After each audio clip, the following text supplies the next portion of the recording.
Camera shaking. There we go. Whoa! Beautiful people, we're live. Hopefully you can see us. If you can't, that sucks.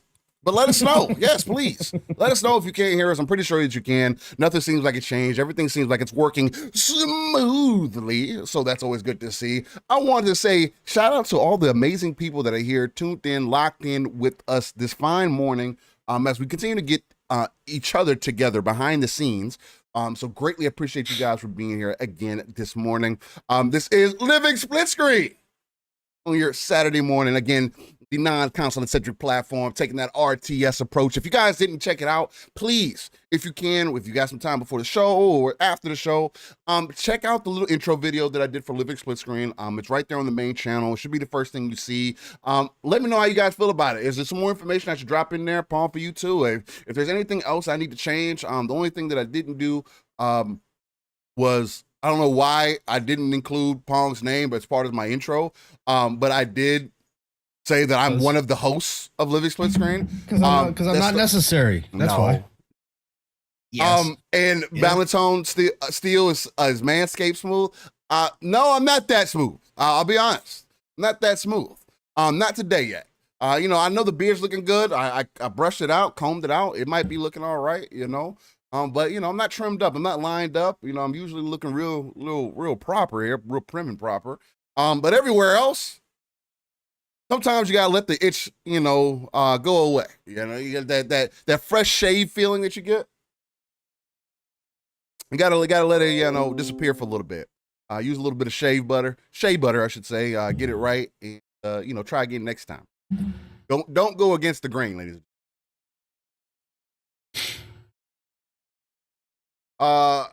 Pong Steel of Soul, Galantis. Hey, that's gonna be the next game. The Pong Steel of Soul. Bellator was talking about the intro. Oh, yes, sir. It says Steel Manscaped smooth. Yes, sir.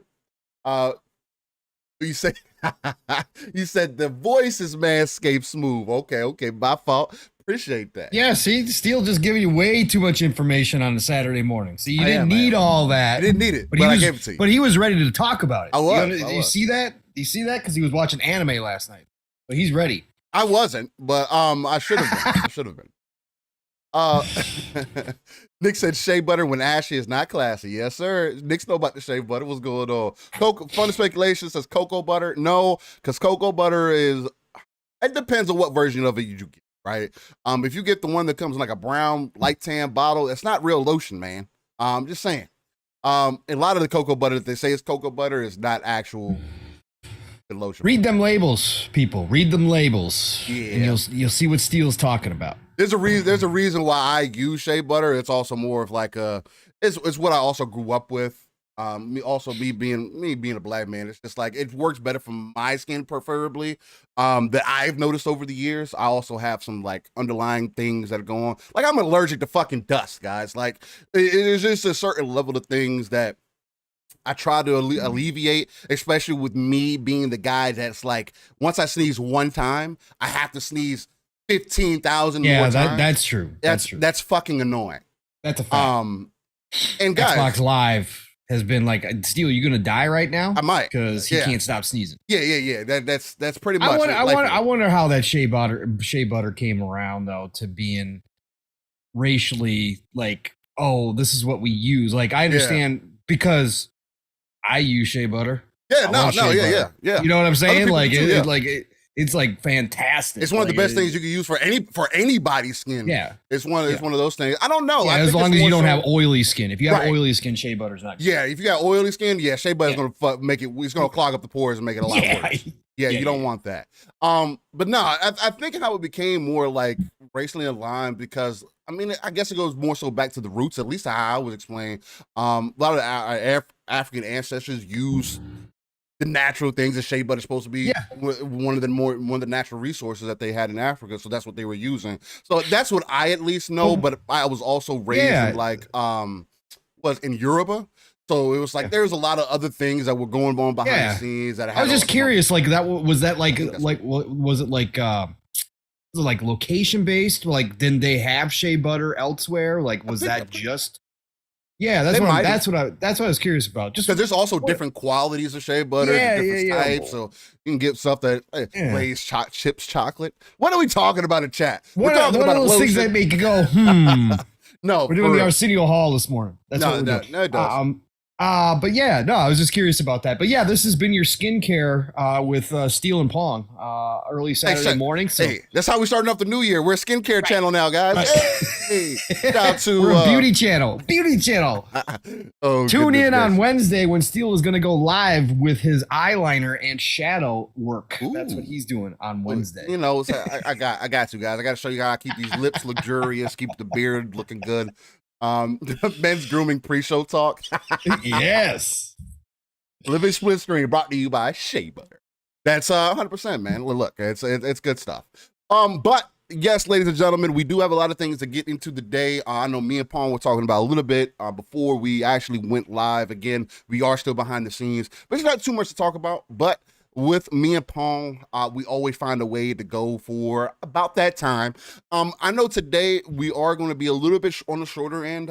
More so, I say shorter end. A lot of people still will say too long. We go way too long than what they would prefer. And again, hey, you see how you want to see it. I think it's a potential to have a boatload of content in the future at any point in time. We could literally start from episode 1, break down every video, and have just loads of content that we'd be able to display every day. 3 pieces of content, whatever it may be. So I think it's all right. We'll end up making it work at some point. But nonetheless, we have a fantastic time doing it, but it will be about right around 3 hours a day, real life stuff. And hopefully everybody can get out to some gaming today. We will be talking about Starfield. We will talk about some Redfall. Redfall has cleared up some of the worry that I have for it.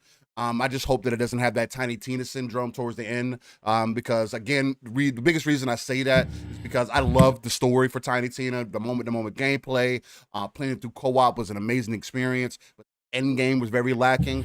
I think Redfall is going to be a start to finish kind of game, like Dying Light kind of is. Not necessarily, because Dying Light, you still kind of you go back through, you get better weapons and everything else. So I want to see. It's one of those. But you won't have to pay for it, Steel. That is true. You won't have to pay for it. That's the difference. But just because I don't have to pay for it doesn't mean that I don't want to at least open it up for conversation to explain what are my worries about the games. I'm not worried. It's definitely a conversation to be had because you are coming from a completely different perspective. So, in a lot of ways, and so that does make for good talk. So I'm about that. That's great. All I was pointing out is you personally, like, you had to pay for Tiny Tina's, right? Yeah. And you still had a great time. Yeah, I don't regret it. I don't regret it. But there was an extra level of disappointment when the end game just didn't hit for you. Because it was more so one of those things where it was just like, because of how people talked about Borderlands. So I was coming, and then how the game was presented to us while we were playing it, I was hoping to get to the end game and be like, man, okay, this is a continuation of the good time we were having. Right. And instead, it turned into like a slog, or it turns into you get grouped up with somebody unless you're playing solo. You're going to get grouped up with somebody who no-lifes the game and goes through and one-shots everything, and that also takes the fun out of it. It doesn't make me feel like, oh, man, I need to get his shit. It kind of makes it seem like, oh, if I don't get that, then I don't. But if that's the end goal, where's the fun in this, right? That's the meta. Yeah, that's the meta. Like, okay. And I try to go against the meta. Warzone is probably the one thing where I play with the meta quite a bit, like as far as adding my own fine-tuned attachments and fine-tuned things to kind of string off the meta a bit, but I still trying to stay streamlined just because you want to be consistent. But other than that, I try to stray away from the meta. I just, because maybe it's because of the era of gaming, or just the era of that I came in personally, where, I want to feel like I earned the shit. You know what I'm saying? I want to feel like I put some effort into it. I work for it. You know what I mean? But again, I know people think about things differently now. Nobody wants to work for everything. It's neither here or there. When there's nobody in Walmart anymore stocking your shelves, don't be mad when you have to wait for the robots. What the fuck? Where did that come from? Hey, I'm just saying. People don't want to work anymore, man. You go to the gas station, you can't get the cigarettes behind the counter. You got to wait for the robot. I'm just saying. Yeah. McDonald's robot doesn't make your burger right. Just who are you going to yell at then? Just saying. Right. When always says, yo, bro, wipe your lens screen. I don't know why it's doing that, bro. Like, it's been doing it on a week to week. I am going to go get a little bit of alcohol, see if I can clean that up. I don't know why it's doing that. But I definitely will. Thank you, 108, for letting me know about that. Again, that's another point of why we do this. I mean, I don't see the point of everybody being yes men when it comes to like podcasts and stuff. If we don't really help each other grow, then you're keeping me stagnant, and I can't support that either. So, anyway, any last word moments you want to get into before we really ramp this thing up? No, Steel. I think we're good to go. It is another Saturday, like you said. Later news week, but we got some cool information. Redfall was definitely nice to have yesterday. We got some teases on Starfield. We got what else we had? We had a little FTC stuff this week. Everybody's favorite topic in the whole wide world, ABK. I understand not everybody can be excited as me. As fascinated by this process, but we did get some more word there that we'll probably get into as well. So yeah, no, we got some things to get into this week.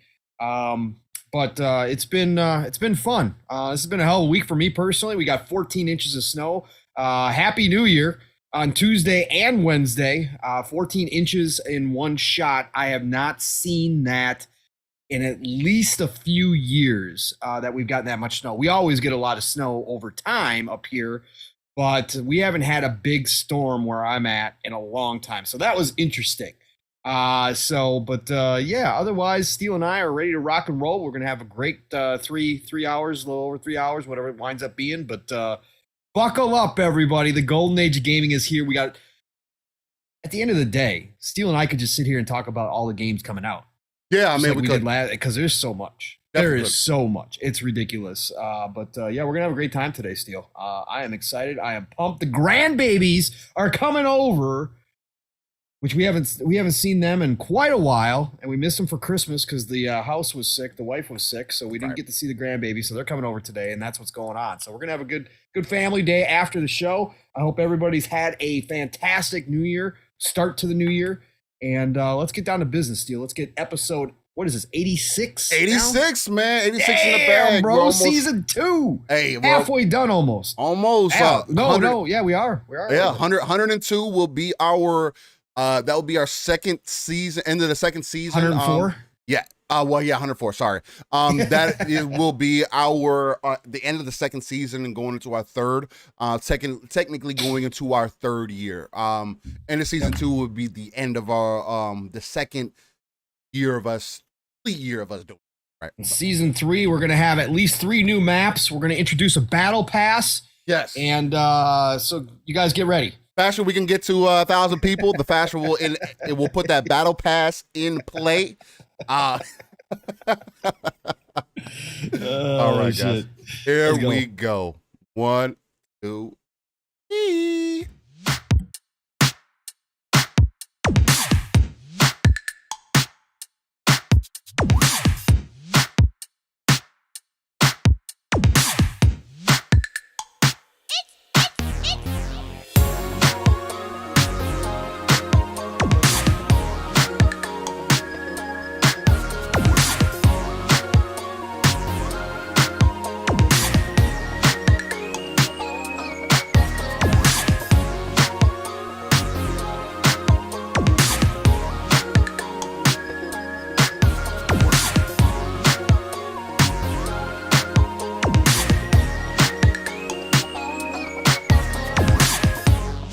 All right, ladies and gentlemen, boys and girls, good morning, welcome, and thank you for joining Living Splitscreen, a non-console-centric platform going over everything happening within the gaming industry with a lot of personal flair, that authenticity that you look for, and a lot of that high-octane energy that you require on a Saturday morning to get your weekend started. I am one of your hosts, Steel Rain, Mr. Live Raw and Uncut himself, the one that believes in that RTS view. That's real-time strategy for those who don't know. And that's pulling yourself out of the world, looking at the darker crevices in the map, pulling those resources together, and overall building up a foundation that we can eventually reach those 3 billion gamers that Phil Spencer always talks about. Look, guys, I have to also introduce to you one of the most uncanny gentlemen, not only in these YouTube streets, but also just as a brother from another to me. He is the uncanny gentleman that is not Cyclops from X-Men. He is the number one man for not only Jean Grey, but the Phoenix herself. My guy, my brother, Pong Steel. How you feeling, man? What's going on? I can fix her, Steel. I can fix Dark Phoenix. All right. Maybe you are Cyclops. Fuck. Maybe you got a little Wolverine in there too. Fuck. Good morning, good morning, good morning. Shout out to everybody. Happy New Year. 2023 is now live. Yes. Alongside of us on Living Splitscreen, doing our first episode in 2023. Of course, we had the New Year's Eve edition, but here we are. We have broken through the 2022 barrier. Yes. That on the gaming front was not so good on the Xbox first party side, but we are in a new realm now, and things are starting to heat up. Things are starting to line up. It's been a great week, Steel. Yes. Missed you, and shout out to Jacob Novak and stuff, Sean. Yes, I said grandbabies, y'all. And no, I'm not in my 30s. I wish I was still in my 30s. I am 47 for anybody who has not heard that before. I will be 48 this year. So yes, no, thank you all though for the compliments. I will take that compliment all day long. You say I look like I'm in my mid 30s. We're good with that. Hey, Joe, did Pong become a multivitamin or something? Pong isn't one man. He's a multi-man. What are we doing? I need multiple personalities to deal with Jean Grey. So that's true. That's true. That's how we do it. Yeah, so no, it's been a great week still. Like I said, behind the scenes in our pre-show. If you guys weren't here live for that, interesting week. We had 14 inches of snow Tuesday and Wednesday. So great start to 2023. It was crazy up here. I had to work from home, threw off the entire schedule all week long. But gaming wise, I was into Spellforce 3 Reforced. I talked about getting this last weekend, and I actually sat down and played quite a bit this week. Yeah, and absolutely enjoying the hell out of that game. This is a AA game from THQ Nordic published it. One of my favorite AA publishers. Obviously, it's part of the reason why I love Embracer Group so much. But this game, this franchise was normally just PC. They finally brought it over to console. It is an RTS CRPG hybrid is what this game is. That's my best way to put it. For those of you that don't know, CRPGs are your classic style PC RPGs, the top-down view. Sometimes they're gridded, but most of the time they're not gridded, but you point and click where you want your characters to go and they move there. So it's not turn-based, it's still action-based, but you're not moving with the sticks, right? That's not what you're doing. And like I said, it's a hybrid because then you go into certain battles and now you're in RTS, and now you've got to actually build buildings. You've got to gather resources. You got to build up your army. You got, different positions you have to take on the map to expand. And so it's this hybrid. But as I was telling Mav on PM and PM on Thursday, right? The story is really good. Like, I was shocked. Like, you never know what you're gonna get when you get a AA. Sometimes it's about the gameplay. Sometimes they surprise you with story. I didn't know what I was going to get. The story is excellent. The characters are very well done. Some of the acting is hit or miss, as you get with AA. Some of it's like excellent. Some of it like, oh, who's doing this voice? And then some people you're like, man, no, this wasn't it. But this reminds me of old Dragon Age. This reminds me of old BioWare in a lot of ways. And I'm absolutely loving it. A lot of people, again, it's not something that was promoted. People aren't going to know about this game. So if you're looking for something different, and nobody's looking right now because there's plenty of content, we're always going to have plenty of games at this point. But if you're looking for something different on the cheap, you can pick up this game. They've got a complete edition with the DLC on Xbox for like $50 with 2 packs of DLC. But if you just want to try the game, you could probably get this game if you look around about $20. And I think it's worth it. I'm having a blast with it. The loot system is good. It's got all your classic classes in there. You get to create your own character, all that good stuff. So yeah, that's Spellforce 3 Reforced is the name of the game. Really liking what I'm seeing out of that. And then I was back into, and this is the grazer in me, folks. So don't laugh. I was running through my list one night. Didn't find anything on the internal I really felt like playing. And fired up the external. And all of a sudden I'm like, oh yeah, Watch Dogs 2. Watch Dogs 2. I'm feeling a little Ubisoft. I need a little fast food in my life right now in video games. And Watch Dogs 2 had started on PlayStation 4 day one when it launched, because I love Watch Dogs. I love Watch Dogs 1. Watch Dogs 1 is fantastic. I know not everybody agrees, but I think it's a great game. I love that game. I actually finished that game back in the day. So I was like, Watch Dogs 2, I got into like 15 hours on PlayStation and then put it down. Never went back to it again. Well, it's got the FPS boost on Xbox Series X, Steel, so it plays at 60 frames. Nice. Now, resolution is knocked down to about 900. Well, literally, it's a 900 game. It's got to be. It's not sharp. It's not crispy. It's not any of that. But it plays at 60 frames, so it feels good. So yeah, I fired up Watch Dogs 2 and got into Watch Dogs 2 this week as well. Having a good time with it. Actually, I'm enjoying it. It's Ubisoft. It's Watch Dogs. So if you are into that, Watch Dogs 2 is good. Is it better than 1? No, by no means. The story-wise, I'm not into the story as much. But I'm still having a good time with Watch Dogs 2. And then yesterday, Steel, free-to-play weekend showed up. And I caught wind of it on Twitter. Saints Row dropped in free-to-play. Okay. The new one? And you guys know, the new one. Yeah, the brand new one. So, you know, me, I was just, if you guys been here for my Saints Row tirades about what they done to the franchise, how disappointed I was, you know my feelings on it. But, of course, I'm going to try it out for free for myself just to see the gameplay, that kind of thing. I already knew. I hate the characters. I hate the narrative. I hate the Gen Z stuff. I hate everything about that. But I want to see the gameplay. Right. So I was like, you know what? Free to play weekend. So I downloaded that, and I've been fooling around with that for a couple hours now, maybe 2-3 hours. And it's a generic open world game. It's not Saints Row to me. It's not Saints Row to me. You can label it. You can put the name everywhere. It's not Saints Row.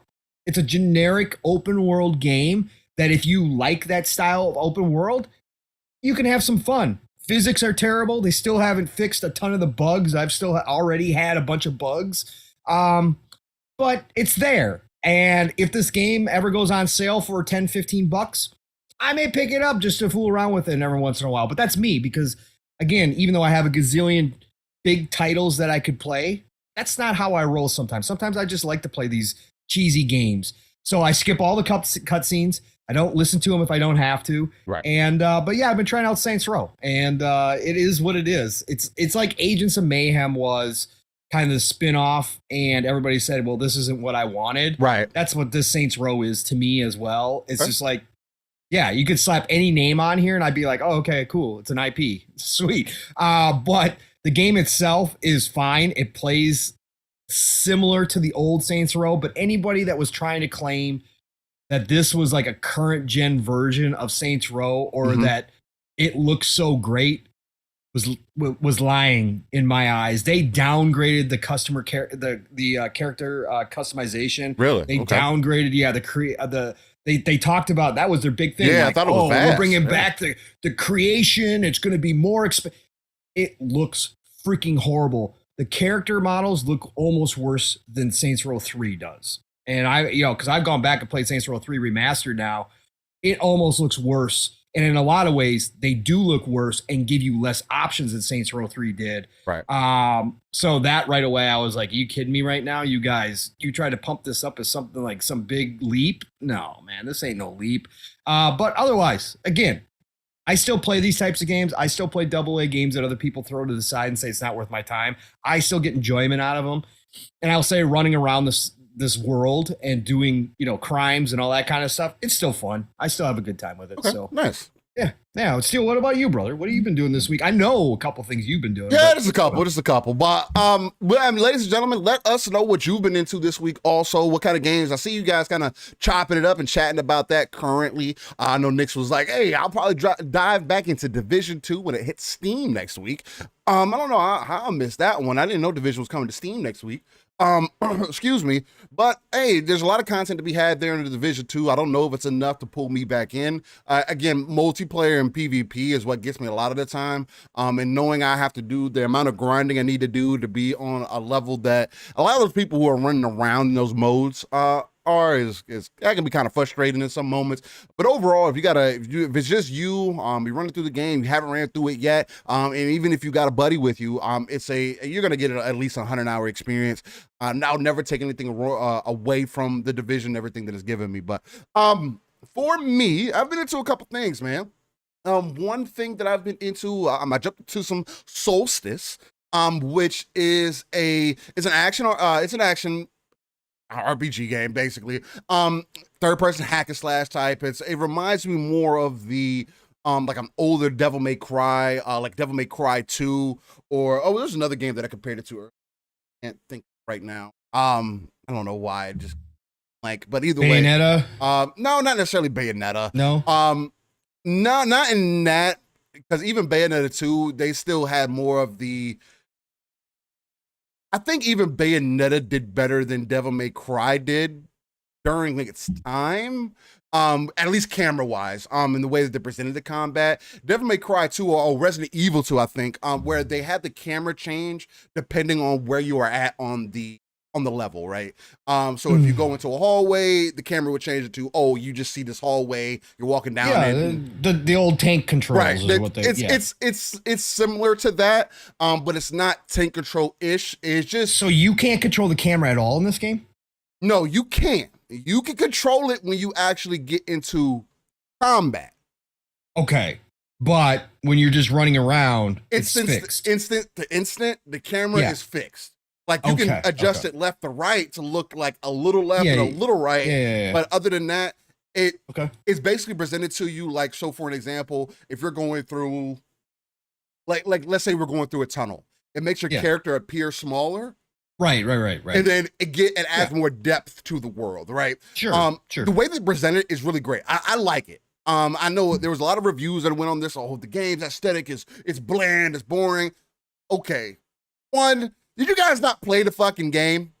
Like, the game is meant to be dark. The game is meant to be gritty. The game is meant to be.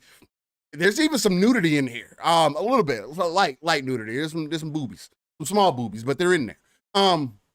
But the game is meant to be gritty. Like, no, there's not going to be an all out of nowhere, this bright, pretty green, flush area that you walk into. No, this is a character who, in the beginning of the game, you basically find out who is a chimera.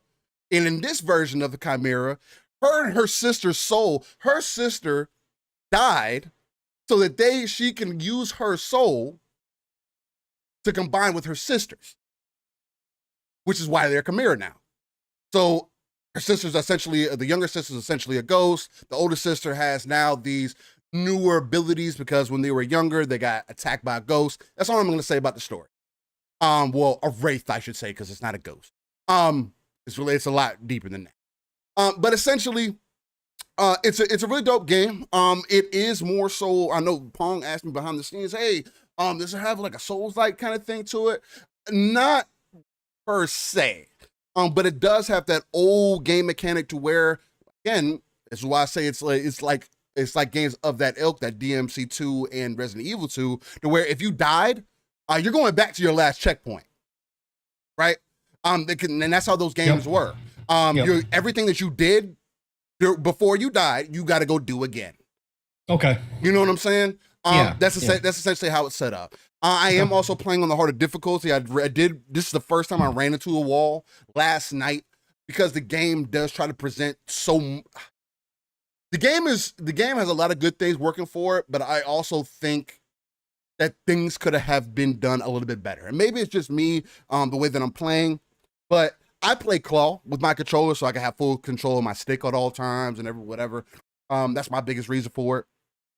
And I was still finding myself getting some hand cramps in some situations because I was doing so much, right? I had to use left trigger to fight these types of enemies, right trigger to fight these types of enemies. Oh, now they slipped over, so I gotta this. Oh, now and I got a parry from a distance, and I can't really see the parry sometimes.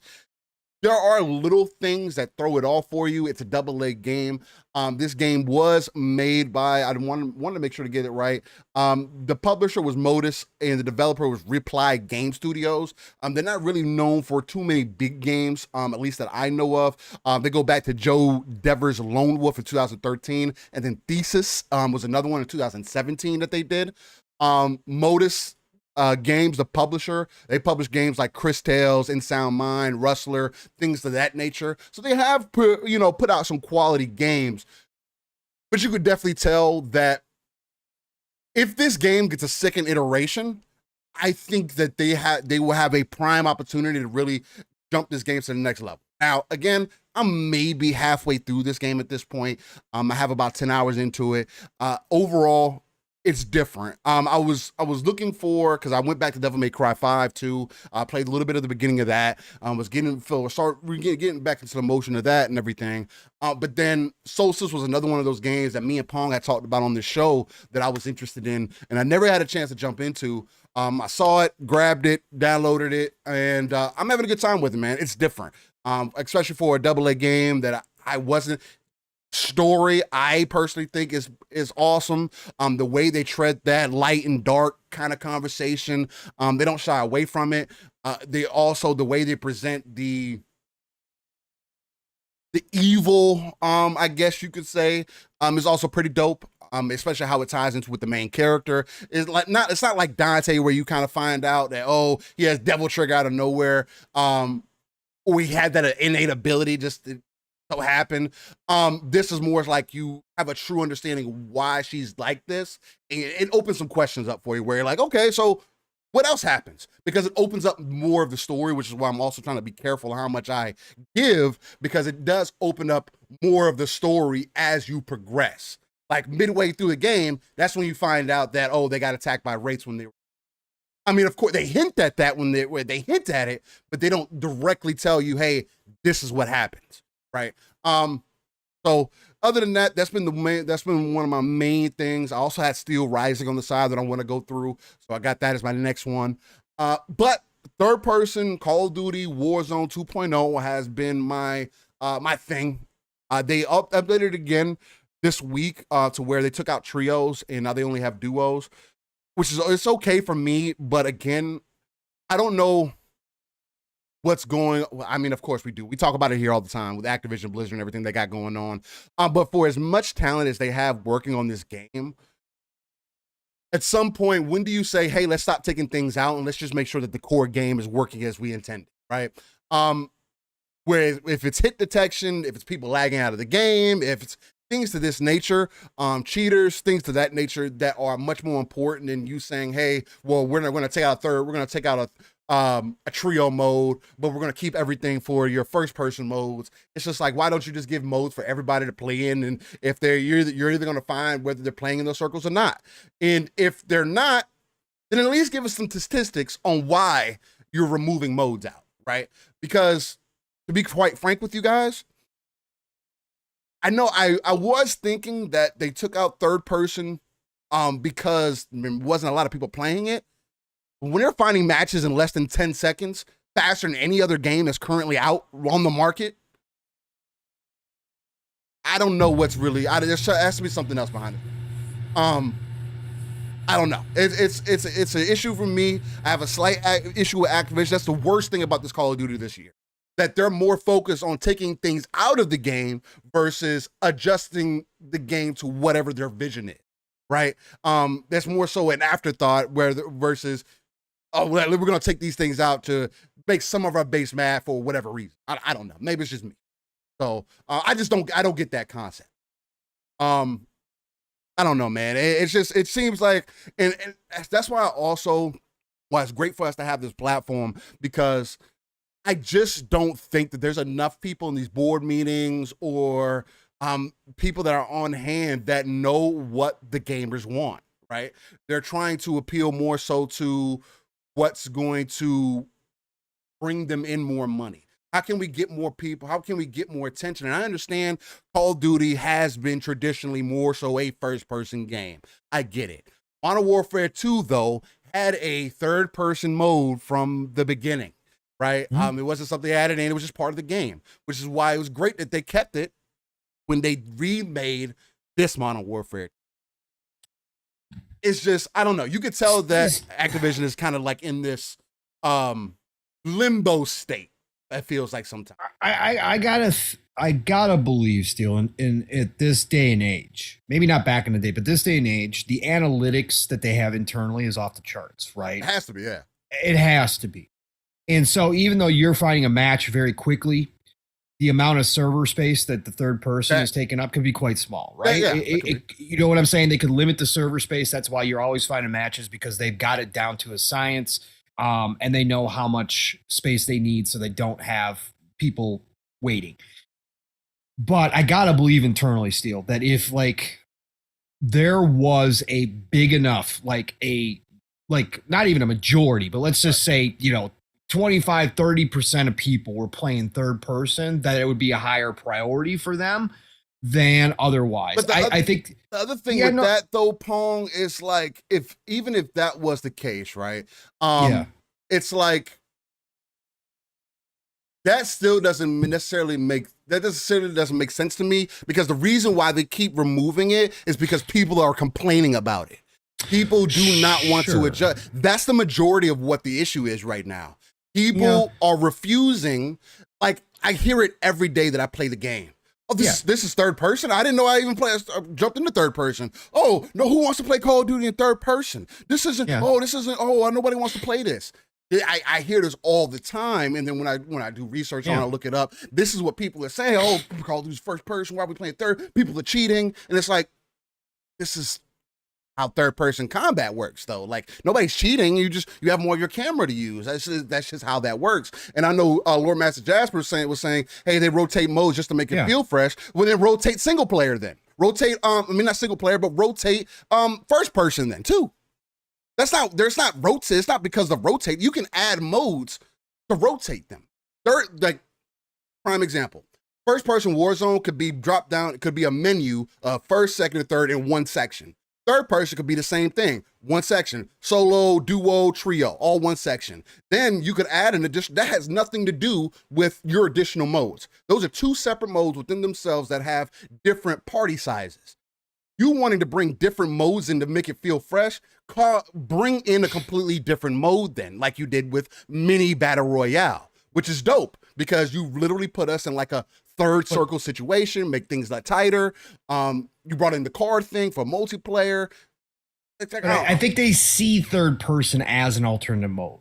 They don't see third person as a staple, right? Yeah. So I think that and I think that is your core problem. But like I said, the analytics internally probably suggest that it's because if there's one thing we know about Activision, they're not going to shy away on purpose from something that is popular because they know that makes them money, right? So there's no way in hell, if they saw like enough people playing third person, that wouldn't become a staple mode at all times. Jasper, right? Third person, I can't agree with that. Third person is a core mode because it was a core mode in the original Modern Warfare 2. It's a core mode to the game. If it was not, if that's not, again, you cannot remake a game and then say that it's not. But that's not how they think. Core. But that's not how they think. That might not be how they think. Right. Which, again, but that's why I'm saying you cannot remake a game where third person was a core mode, whether Warzone or not. It was a core mode. If you are coming out and making it again obvious that it's not a core, that's the problem. They're making it obvious that it's not a core mode to them. Right. Which is a problem for me, because they have, the reason it's a problem, it's not just because of a selfish reason, because I want to play third person Call of Duty. I like Call of Duty this year overall. I'll play first person, doesn't matter. I do like playing third person because I do have a brother of mine that likes playing third person. So get together, makes it really enjoyable for us both, right? I don't mind it. It doesn't really matter to me whether they take it out or not. I'll play it regardless. But mean, it does matter because I want it. But what my it doesn't, but it does. Yeah. It does. My more so situation about that is that at least give people a reason for why you're doing it. And if you're some kind of, hey, we don't have enough server to take up the space. This is why we're doing it. Roadmap, whatever the case may be. Because the other thing too that bothers me about this is that they have a opportunity to corner another piece of the market. Fortnite is the only other third-person game, multiplayer-wise, that has the level of hype that a Call of Duty has, right? Call of Duty has a prime opportunity to jump on that Fortnite bandwagon, per se, with a third person, more so realistic mode, right? Because some people, us older folks, or the people that are over the age of 25, are like, oh, for some people like Fortnite's, it's a little too cartoonish. It's a little, I like my more modern kind of thing, right? I like it to be a little bit more realistic. Call of Duty does that for a lot of people, right? That's why they play it. It gives them that modern war feel. Third person in Call of Duty has that same prime opportunity because there's really nothing else on the market, right? If you want SOCOM so bad, then why aren't you playing third person Call of Duty? If you want Gears of War so bad, why aren't you playing these other third person or Rogue Company, for an example? Why isn't that game getting more attention than it should? Because they haven't set it up, because it's not the same. I agree exactly. I agree with you, Steel, that if Activision really wanted to go for it, they're positioned the best easy to try to take a piece of that Fortnite puzzle and use it. But I don't think that I don't think the numbers to them support them investing that heavy into it. Would you said you just want them to come out and say it. So are you saying that you would be okay with them just coming out and saying, hey, third person is not a core game mode? Like, and that's it. That's just our decision. It's not a core game mode. Yeah, I would much rather them come out and say, hey, we're taking third person out of the rotation because we found there wasn't enough service space. Or we found whatever the reasoning is, just say this is the reasoning for it. I can't be mad about that. I can either continue to support your game because you did remove a mode that I feel is integral to the game because it was integral to the original game.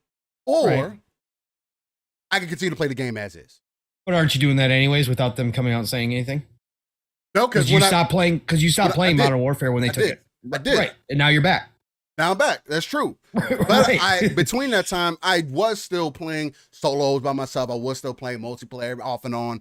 I would still have those moments, but it was just like, because of what I enjoyed the third person for what it is because it added an additional value, right? If I'm going in solo, I don't really like playing solo first person. I do like playing solo third person though, because it just adds that extra level of fun to me personally. And that's really my biggest thing. It's more so just like, and What Away Dragon says, if you don't like a mode, don't play it. Stop worrying about what other people do. Worry about yourself. We are gamers, not judges. Facts. Game on what you enjoy, what you like. These fake ass people. Yeah, and that's the other thing too. It's just in the industry, as you've stated previously too, in an industry that tries to be so secretive about a lot of things. When you have a core audience, supposedly understand what your core audience wants, or you want to listen to your audience because you want to help develop the game or continue to make the game better. Again, that's why Fortnite's as great as it is, because they listen to the community, right? That's one of the biggest reasons. That, and because they steal what's popular. I mean, let's be honest. It's pop culture. They continue to steal what's popular and don't pay the creators for it. Whatever. That's a completely different conversation. It's one of those things, man.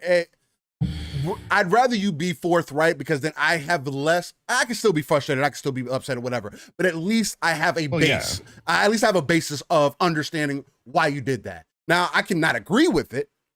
But that's what I'm not in the studio to make those decisions, though, right? So I just think Activision is done with that. I just think that a long time ago they stopped listening to the community so much. A long time ago, because they're too big, and they don't really care. Like, they care about certain things, like the cheating and that kind of stuff. They've put forth a lot of effort, even if it hasn't worked out completely. They try to stop that stuff. But again, this year we saw right away some of the biggest streamers, Call of Duty streamers, complaining about the game, and Activision was like, "Yeah, F you. No, we're not changing. Yeah, we're not changing that shit." And Nick says, I feel like third-person COD is, I get to see my players' animation, but you can say that about any third-person game. Yeah. I mean, like that's why some people it's God of War. By third person. Is God of War just a big old let me see Kratos swing his big old arms around simulator? Yeah. I mean, it's like, is that how we're gonna look at that? And then Mav made a comment earlier saying, I don't really like third-person Warzone personally, but I don't think any of us care if it's a full mode or not. Just think maybe Activision sees it as not popular, so it rotates it. And I don't think that that's the case. I do think, and I do have plenty of information to support that there's just people that are complaining that because Call of Duty has been first person for so long, and they have moved that direction, that has what Call of Duty is known for now. And now that there's a third person mode added, people are like, oh, people are cheating. Oh, I don't like this. This isn't Call of Duty to me. We also have a lot of newer gamers who are like, well, I have Fortnite. You know what I'm saying? So it's like they have other options to play that they compare it to. And it's like, I don't know. I just don't get why take it away. But again, when I'm on a little soapbox about that, this is how I personally feel about it. It's instead of taking things away, and it's to any developer, instead of taking things out of your game within the first 3 months of it being out, can we like fix the basis of the game first? Like picking up loot, like me sticking to walls with my camera, like again, like hit detection, ghost bullets, whether the 2v2 gulag is actually beneficial to people or not. Like that's why I'm complaining, right? Because there's other things that need to be fixed that will make the overall experience better for everybody on a game that has already brought Call of Duty back to what Call of Duty should be, personally. Mm-hmm. That's why I'm complaining. Because this is the first time that I feel like I need to complain about a Call of Duty because I haven't cared previously. I haven't. Right. So I feel like they're moving in the right direction. I continue to hope that they do move in that right direction, especially with everything coming off the heels with Microsoft and everything. Again, I just hope that great minds end up thinking alike and they support people, man. Steel saying is he wants Call of Duty to shut down. He wants Activision to no longer make Call of Duty. It's over. It's been a great run, and he's complaining. So, yeah, and I mean that's the other thing. Go make Call of Duty Fortnite, Activision. That's what Steel wants. What away says, Living Splitscreen, there's a third person mode on Halo Infinite on PC. What they going to complain about that? Yeah, probably. Everybody will. Everybody's going to complain about it. Bro, people are going to complain about whatever. You try to cook food for millions of people, and you're going to have complaints no matter what. Easily. Yeah. Yes. So, I mean, it's just the way things go. And again, it's just one of those things for me fighting for the overall community more so than anything else. And again, you agree with me or you don't, that's perfectly fine. I was just expressing my gripes currently out of a game that I'm thoroughly enjoying. You're wrong, Steel. Story-wise and multiplayer. Hey, I like to be wrong. You're wrong. You're wrong, Steel. I like it. Speaking of that beautiful chat out there, listen, everybody. We love you all. Got nearly 50 people in here right now already, early Saturday morning, getting ready to take flight. Ooh. Pong and Steel this early morning, man. We're going to take you on a trip. We're going to get down to business now that we got our intros and our early morning game talk out of the way. But I want to say, Nix, what's going on, brother? Great to see you. Masshole, 1977, Retro Nerd, UK Lad, Hertog Vin X. What's going on, brother? Tim, the sorcerer, of course, is hanging out with us. Dan, the man, Cunningham. What's going on, brother? Tony Grasso, great supporter in this community, always around. We got Silent Cypher. Brian from Xbox International here. What's going on, Silent? Great to see you, brother. Fuzzy Belvedere, brother from Another's in the house. What's going on, Fuzzy? Of course, the aforementioned 108 Dragons TV. Go check out 108 Dragons channel. Please. Always putting on a great show. Saturday afternoon, evening, depending on where you are. Lemon, what's up, brother? Great to have you in here. Happy New Year. Let's see who else we got here. Blue Moon FC, of course, hanging out with us. Great to see you, sir. And we've got the one, the only Boxing Burger. That's right, from World of Gaming. If you don't know Boxing Burger's channel, you better go check that out as well. Boxing Burger, great to have you in here, brother. And of course, Fun Speculation, brother from another Mav. Go, everybody knows Fun Speculation by now, but go check out the channel if you haven't already, for sure. Who else we got here? We got Chris Jones. That's right, C-Unit, of course, from LogNet, Iron Lords. Great website. He does, Chris does some great article over there. Yes. Great articles over there. So go check that out. What else we got? Who else we got in here this morning? Early dropping in here. Man, this chat's been flying too. Ray Oid. What's going on, Ray? RWK88 always popping up in the chat. And then we got Black Car Day. Black, what's going on, man? Great to see you. Did you shout out Dan the Man? Yes, I did. Okay. I did, sir. Dan the Man is always around. Finesse on it. He was one of the fine gentlemen in this community who started my podcasting career by suggesting that Boom have me on his shows when I was early on. Dan the Man is one of the early supporters. I love Dan the Man. Lore Master Jasper, actually, guys, in the house, Mr. Sweaty himself, and we had the man himself, Double Barrel Gaming, Mr. Boomstick, dropping in, saying hi, saying what's going on. Thank you for the retweet today, sir. Thank you everybody for the retweets. But Boom is trying to get us to that 1K for sure. Yes, I appreciate that, Boom. Again, the mission is definitely 3K this year. It's going to be up to us whether we end up getting there. But we definitely, that's the goal, man. But I appreciate you for getting us to 1K. That's definitely a start for sure. Absolutely, Boom. Thank you so much, brother. And of course, we got Sith Lord, amazing supporter, Sith Lord. What's going on, brother? Great to have you in here. Always dropping tweets about his lineup of podcasts coming, and we're included in that. And I love that. I love that, Sith. Thank you very much, sir. I appreciate you. Who else we got in here this morning? We got Casino. What's going on, Casino? Great to have you. Calantis is in the house. Jigga J is up in here, and Jigga, I agree with you. I saw your little comment earlier. More people should be playing Cyberpunk. 100%, sir. 1,000%. You know I'm on board. Day one, brother. I was day one. So I'm glad you finally found Cyberpunk and are enjoying the hell out of it. 100%. Joe Dunmore is up in the chat. What's going on, Joe? Great to have you in here. Of course, we got Big Mad Mo in the house as well. What's going on? We got Bell and Tone in the house as well, dropping in, saying hi. This chat is freaking amazing. I love seeing all these freaking names. Stuff Sean, what's going on? Stuff Sean, wondering how old I actually was, along with Jacob Novick, the one, the only Jacob Novick. Might try to take you on a date, man. You better be careful. Yeah, right. I ain't single. Casket Repair. What is going on, Casket? Great to have you in here as well. Let's see here. I think I'm getting. We got the beautiful Caitlin. Fun Speculations. One, the only, who makes all the thumbnails, who makes Mav a better person in life, and who shoots him in the face with straws, and still in 2023. Caitlin in the house.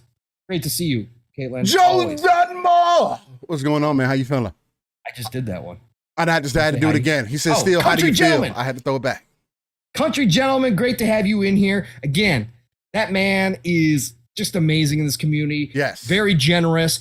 And Country Gentleman has one of the best collections of G.I. Joe and He-Man. He's crazy. The reissues. Yeah, bro. That setup is ridiculous. Go check out his Twitter.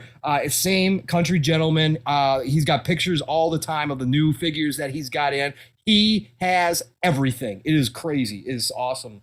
I wish I had that kind of expendable cash. I would have it too. I have the game still in plastic wrap. Should I give it a try? Hey, Ray, let me tell you. If you got Cyberpunk 2077, you talking about Cyberpunk? Still in a plastic wrap, and you have a Series X or Series S console, you need to play it, man.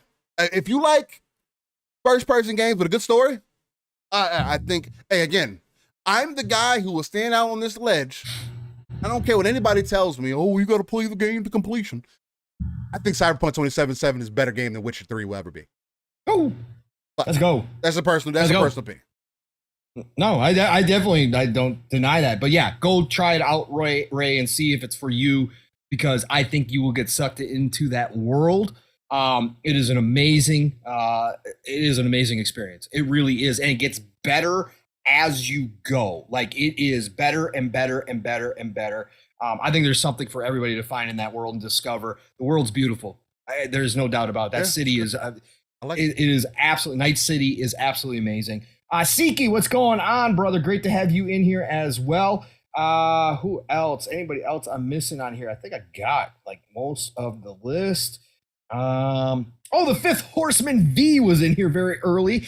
And shout out to Midweek Mix-Up Collective. Shout out to the one and only Wandering Dutch dropping on in here. Dutch, great to see you early on. Sir, go check out the Midweek Mix-Up channel as well over on Wandering Dutch's channel. It's freaking awesome over there. Those guys are awesome. Smitty Smith in the house. John Wolf, what's going on, brother?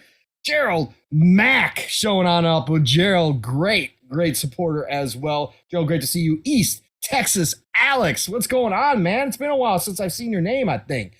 Great to see you in here as well. Back from the dead, of course.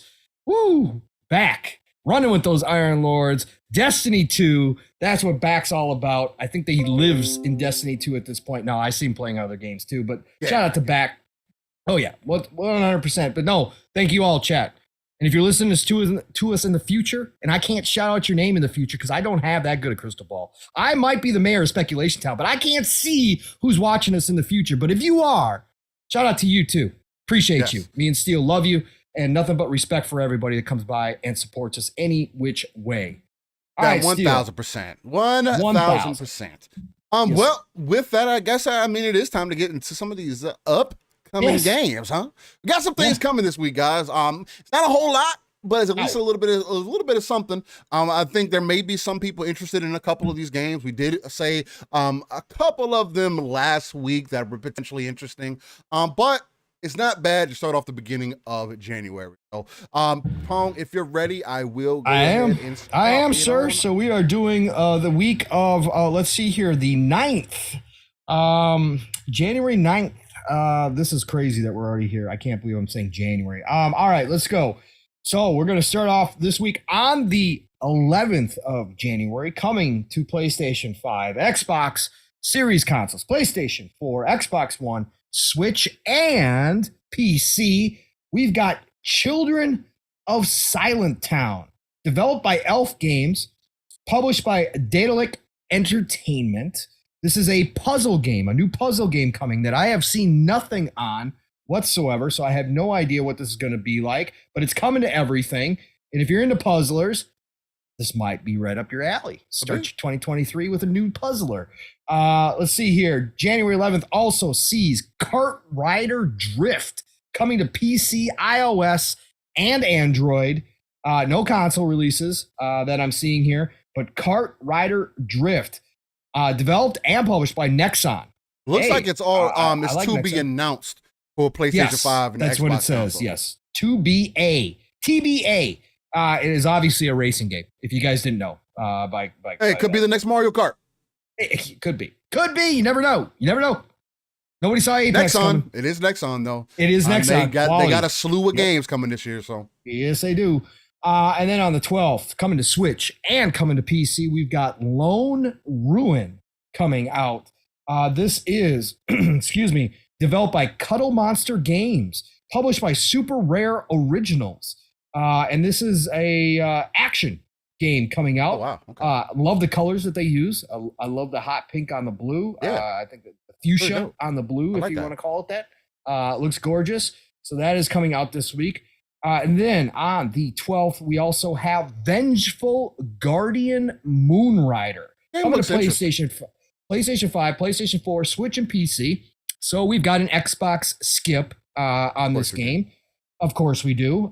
Developed by Joy Masher, published by the Arcade Crew, another action game.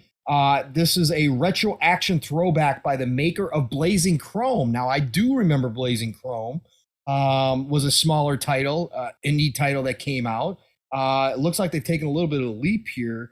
But definitely Vengeful Guardian Moonrider. But you got to have anything but an Xbox to play this. Looks like Castlevania-esque title. Definitely throwing it back. And that's what it reminds me of. A lot of the monsters and everything else. It looks like potentially could be a good time, man. If you're into that side scrolling action. Nice. Then let's see. On the 13th, and my phone is going to pause here. Of course it is. Why would it not in the middle of the show? Because that makes a whole lot of sense. Of course. Of course. We've got. I'm assuming here, Steel, and help me out because this is an old game, but this is a current gen. This is a current gen version. They are completely updating the game. Yes. Yeah. So a complete update, everybody. But you're gonna have to pay for this one. I don't think this is free, right? No, if you already have the game, edition? if you already have the game, it's you get the update for free. It's updating. Okay, cool. But they're also coming. But it's also coming with DLC shortly after.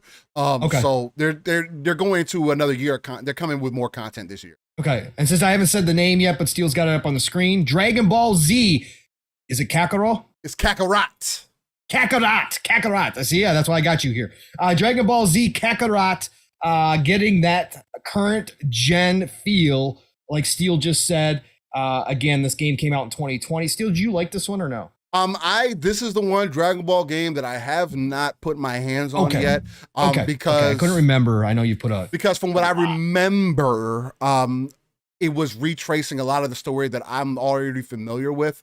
And I got tired of the Dragon Ball games doing that. It was like every game that they were doing that exact same thing. I know this game does things a little bit differently.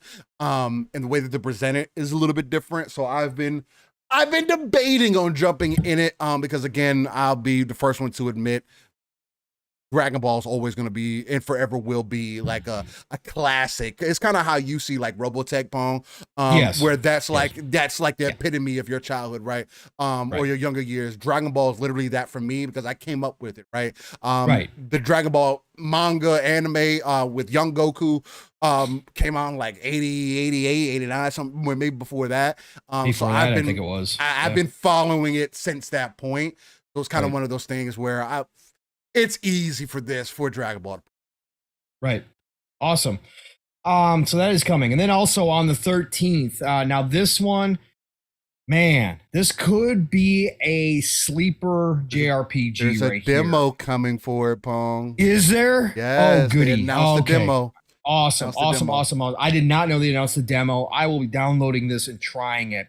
One Piece Odyssey is coming. And if you guys, again, I don't know how many people have watched all of One Piece. I don't know. I don't know what percentage of people. Like, how many episodes, Steel? Is it like 800? No, the fucking show right now is over 1,000 episodes. Over 1,000 episodes. Thank you. And people tell you, you got to watch 100 to get into it. Right. No. I've watched episodes here and there. I like One Piece. I used to read the print version of One Piece when it was in where it started.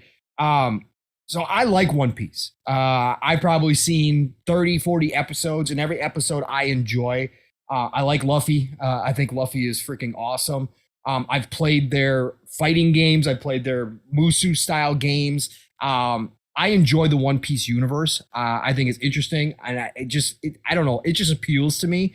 Not enough to go sit and watch 1,000 episodes or read that much manga. Yeah. But One Piece Odyssey, the reason why I say this could be a sleeper hit JRPG, it is a turn-based, old school style RPG, but from all the videos I've watched, all the screenshots I've seen, they look like they just took Dragon Quest and dropped One Piece Odyssey over the top of it. Yeah. And if that's the case, if this follows up like a Dragon Quest style JRPG, it could be damn good. It could be really good. So again, One Piece Odyssey, not going to be for everybody. There's plenty of people who still don't watch anime and don't even know what One Piece is. Look at the characters and be like, what? What is this? Right? Like, because One Piece has got some goofy looking characters. All right. I ain't going to lie. Yeah, it's goofy. They got some goofy stuff to it. Right. But I think as a JRPG goes, if you're looking for that, and this is like a new experience, and it's coming to everything, which is nice. So it's coming to PlayStation 5, Xbox Series, PlayStation 4, Xbox One, PC. Switch is not getting it, which is odd. But I think that this might be up your alley. And like Steel said, demo. So go try this one out, One Piece Odyssey, see if it's for you. Again, from playing the games, from watching very few of the anime, I did read some of the manga back in the day. You don't have to know One Piece to enjoy it. you don't. It's not that type of game where you're going to be totally lost or you're not going to understand. If the characters appeal to you, you might have a game for yourself. So One Piece Odyssey coming out this week, January 13th. And then, real quick to add on, real quick, Pong. One Piece Odyssey, and this is coming from GameSpot.com. One Piece Odyssey gets an official demo on January 10th. The demo will focus on the first 1 to 2 hours of the game. Perfect. And you're going to be, of course, with the pirate captain, Luffy. You go with Luffy. I always go with Luffy, but whatever. Be Luffy. I believe it's pronounced Luffy because I think that's how they say it in the show. Bro, you're probably correct, sir. I'm probably wrong, but I always see with names. I don't care how they're technically pronounced. It's however I see them in my head. I know American. No.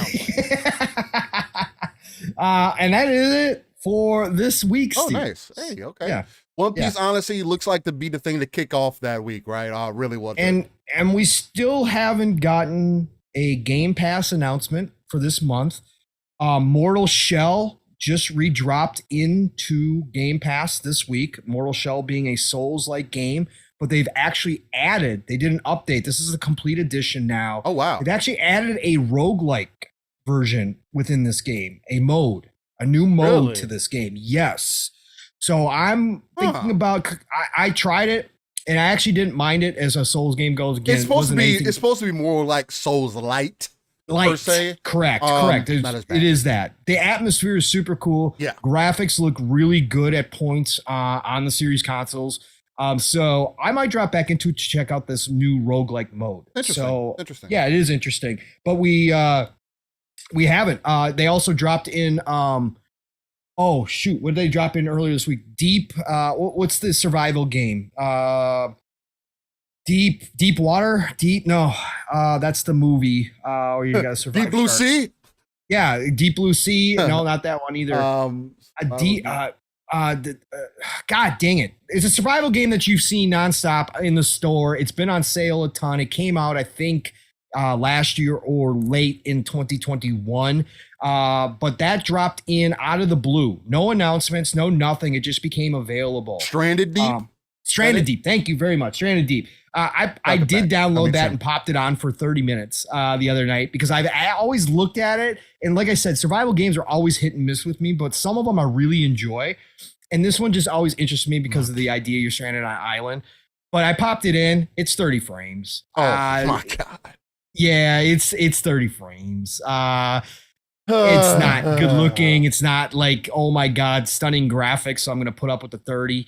I'm not doing 30 this fucking generation, dog. I'm not doing it. I'm going to do it if Todd. I think he's going to give us a mode. I know he will. That's why they delayed it.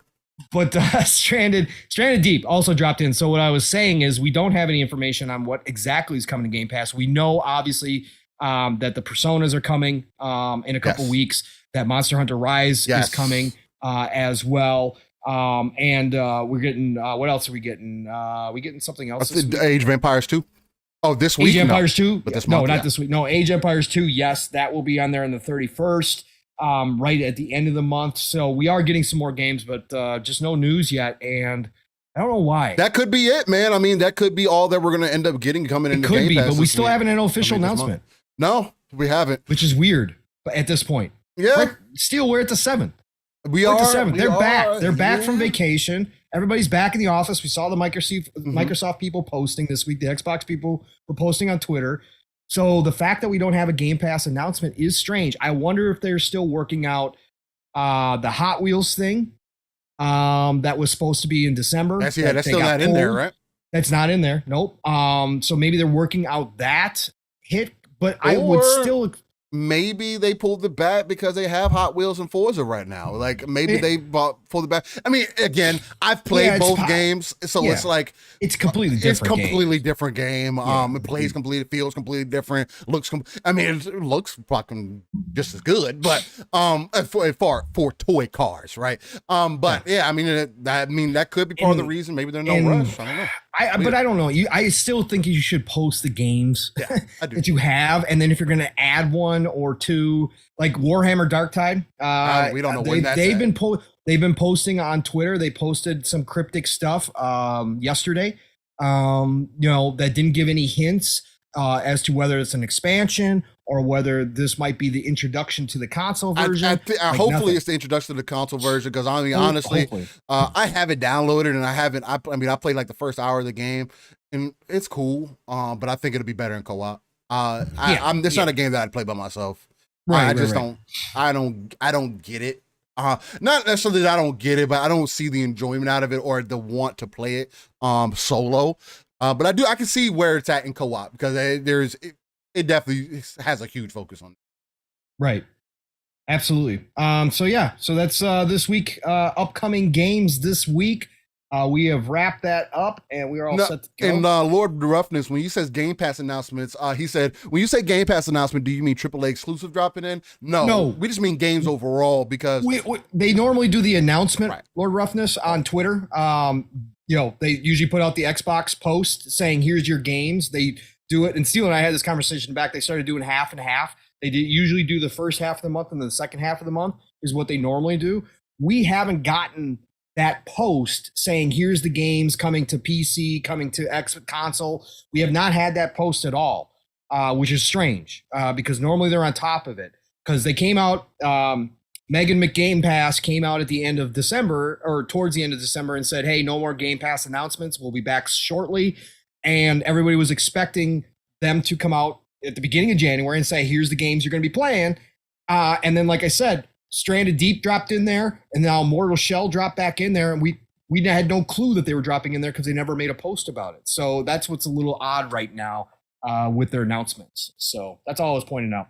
Yeah, it's super weird in some aspects, but I guess we'll find out. That does kind of lead some credibility, at least to me, that there could be yes. Okay, there's some sort of presentation coming. There has to be.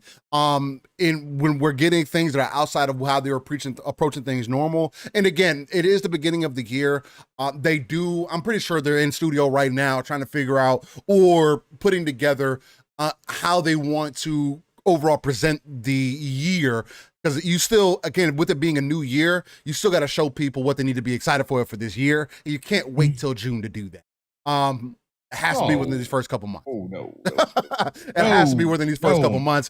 And then once you do this, then you can say, hey, we're going to show more at E3, or we're going to show more in June, or you got to have something to present to us within these first 90 days.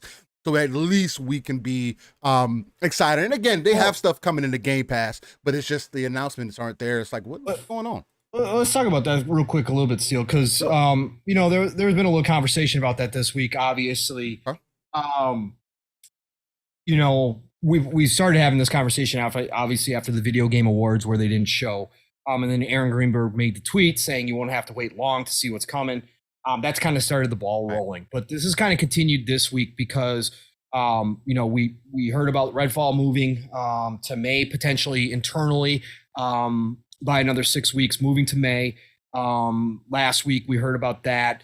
So they're setting up their roadmap, and they've got to have some shows here. Colt on XNC this week with Gas. Shout out to those two. Obviously, Colt Eastwood is who I'm talking about. You all know. Did state that he is going to be looking for an announcement very soon, possibly Tuesday this week. He said he was going to get up early and be checking Twitter right away because there is some belief that if there is a show, they're going to announce it this week on Tuesday through an Xbox Wire post.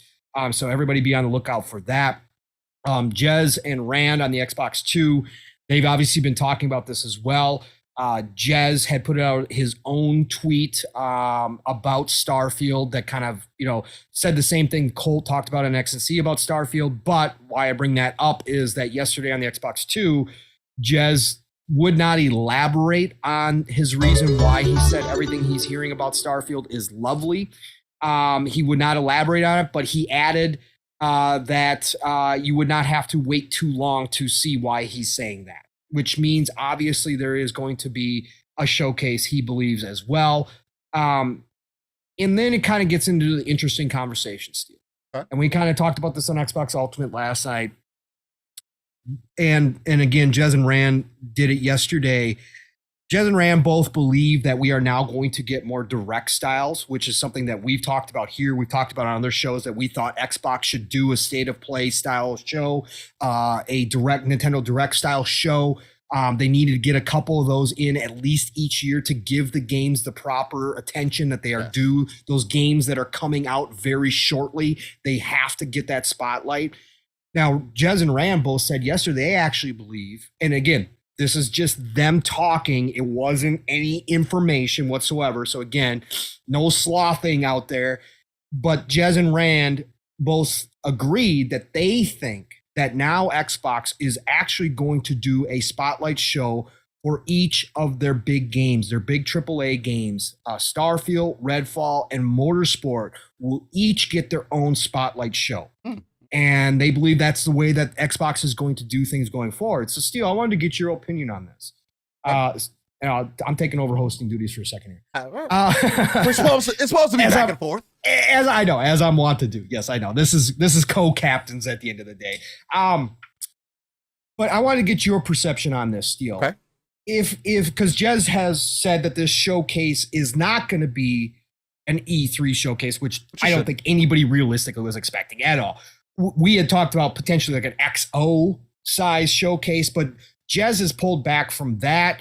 He is saying, no, this is definitely going to be a more direct style show, short, to the point, spotlight one big game, and, maybe get a release date for another one. Again, I'm talking about Starfield, Redfall. I think everybody understands that right now. That's the next two games. We don't expect Motorsport. Maybe Motorsport surprises and is the next one in the middle. Who knows? But right now, we're not expecting that.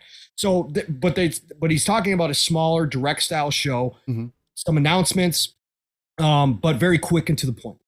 So for you, Steel, if they were to go this route and they decide to have a spotlight show, let's say this show, just for the sake of conversation here, we're going to run with our Starfield guests 3/23/23, right? So this showcase here is going to be the big Starfield kind of announcement, blowout, 3/23/23, show off more of the game. It's coming, right? And then maybe mix in a announcement trailer for the Tango Gameworks smaller project that Grubb said was coming, that they were getting ready to announce. Maybe Game Pass announcements in there, a sizzle reel Game Pass coming, and then done. Boom, finny. And then they line up another show for Redfall, let's say, right? So sometime around April or somewhere in there, we get a Redfall show, same style. Would you be cool with this leading up to the showcase, or would you rather see an XO type show, like let's say spring, that kind of encapsulates everything leading to the first half of the year? Or would you like to see these smaller things leading up to that big one in June? It really depends, because if they do it that way, where they do it based off of a specific game, hey, let's do one game, we'll focus on that game, and we might tease another one, they're following the Sony formula again. And we have also had conversations of, we do need them to have separation between each other and to actually fight for each other's spots, right? Copying each other, I don't know if that's essentially the right thing to do, but I do think it is a smart marketing strategy, because, and I think it will work more so in Xbox's favor if they, and the only reason I say that they would be copying Sony is because Sony's been the first, they've been the one to kind of, Nintendo's done it also, let's be frank. Nintendo started first with their directs, right? They started. So I guess we could say they more so would be copying Nintendo the same way that Sony has. So again, you see this copycat trend kind of happening. But the thing that I think the reason why it would work more so for Microsoft than anybody else, though, is because Microsoft does have more things in the pipeline. Now, with that, if they do this, it cannot just be first-party games, though.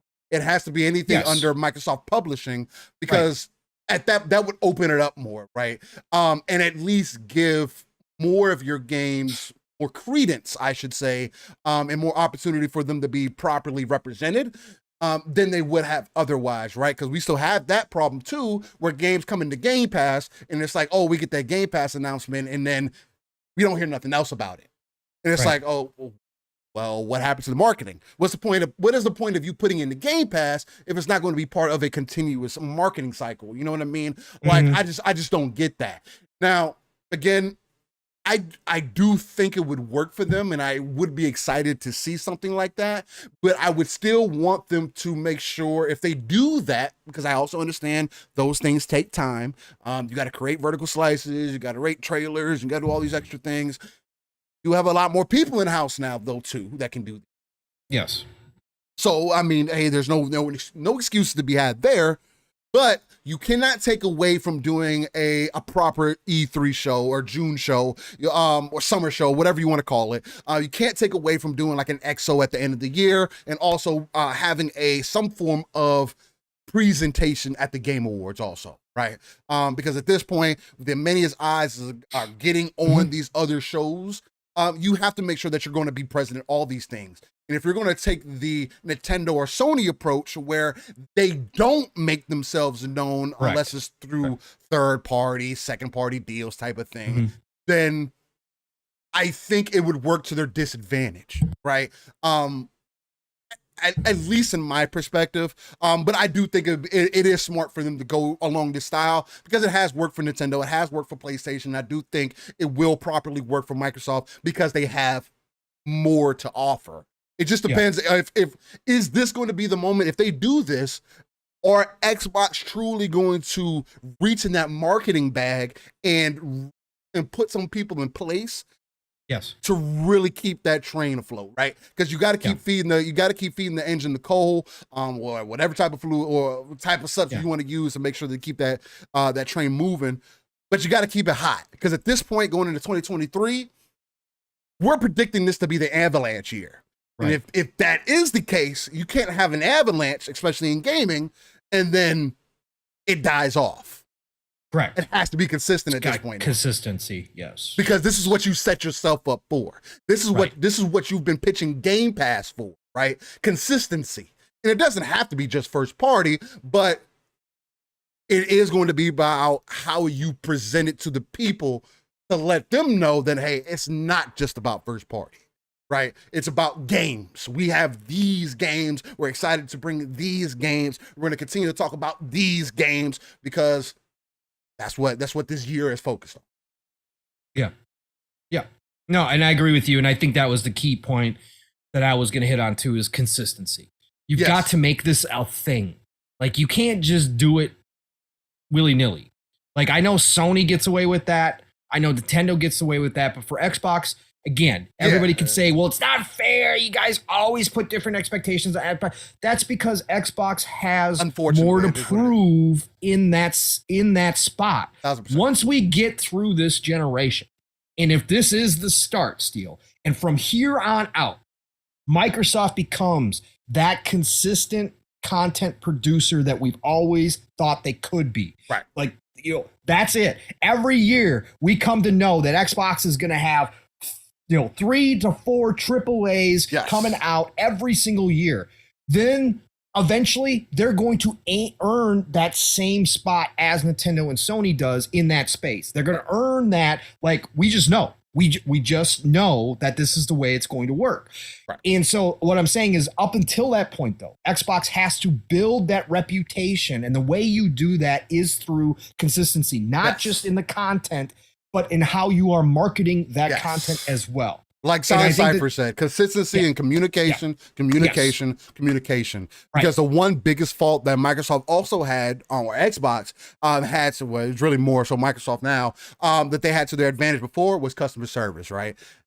Now since everything's moved this more this digital direction, they don't really have that. You can't just call in, have a problem or whatever. No. Okay, so they're still better than Sony, though. Of course, for sure. Of course, I know that because I've dealt with Sony. Yeah, so, no, I have too. So 100%. I mean, they definitely are, but I do think that you have to offer that same level of customer service, at least talking to the people, right?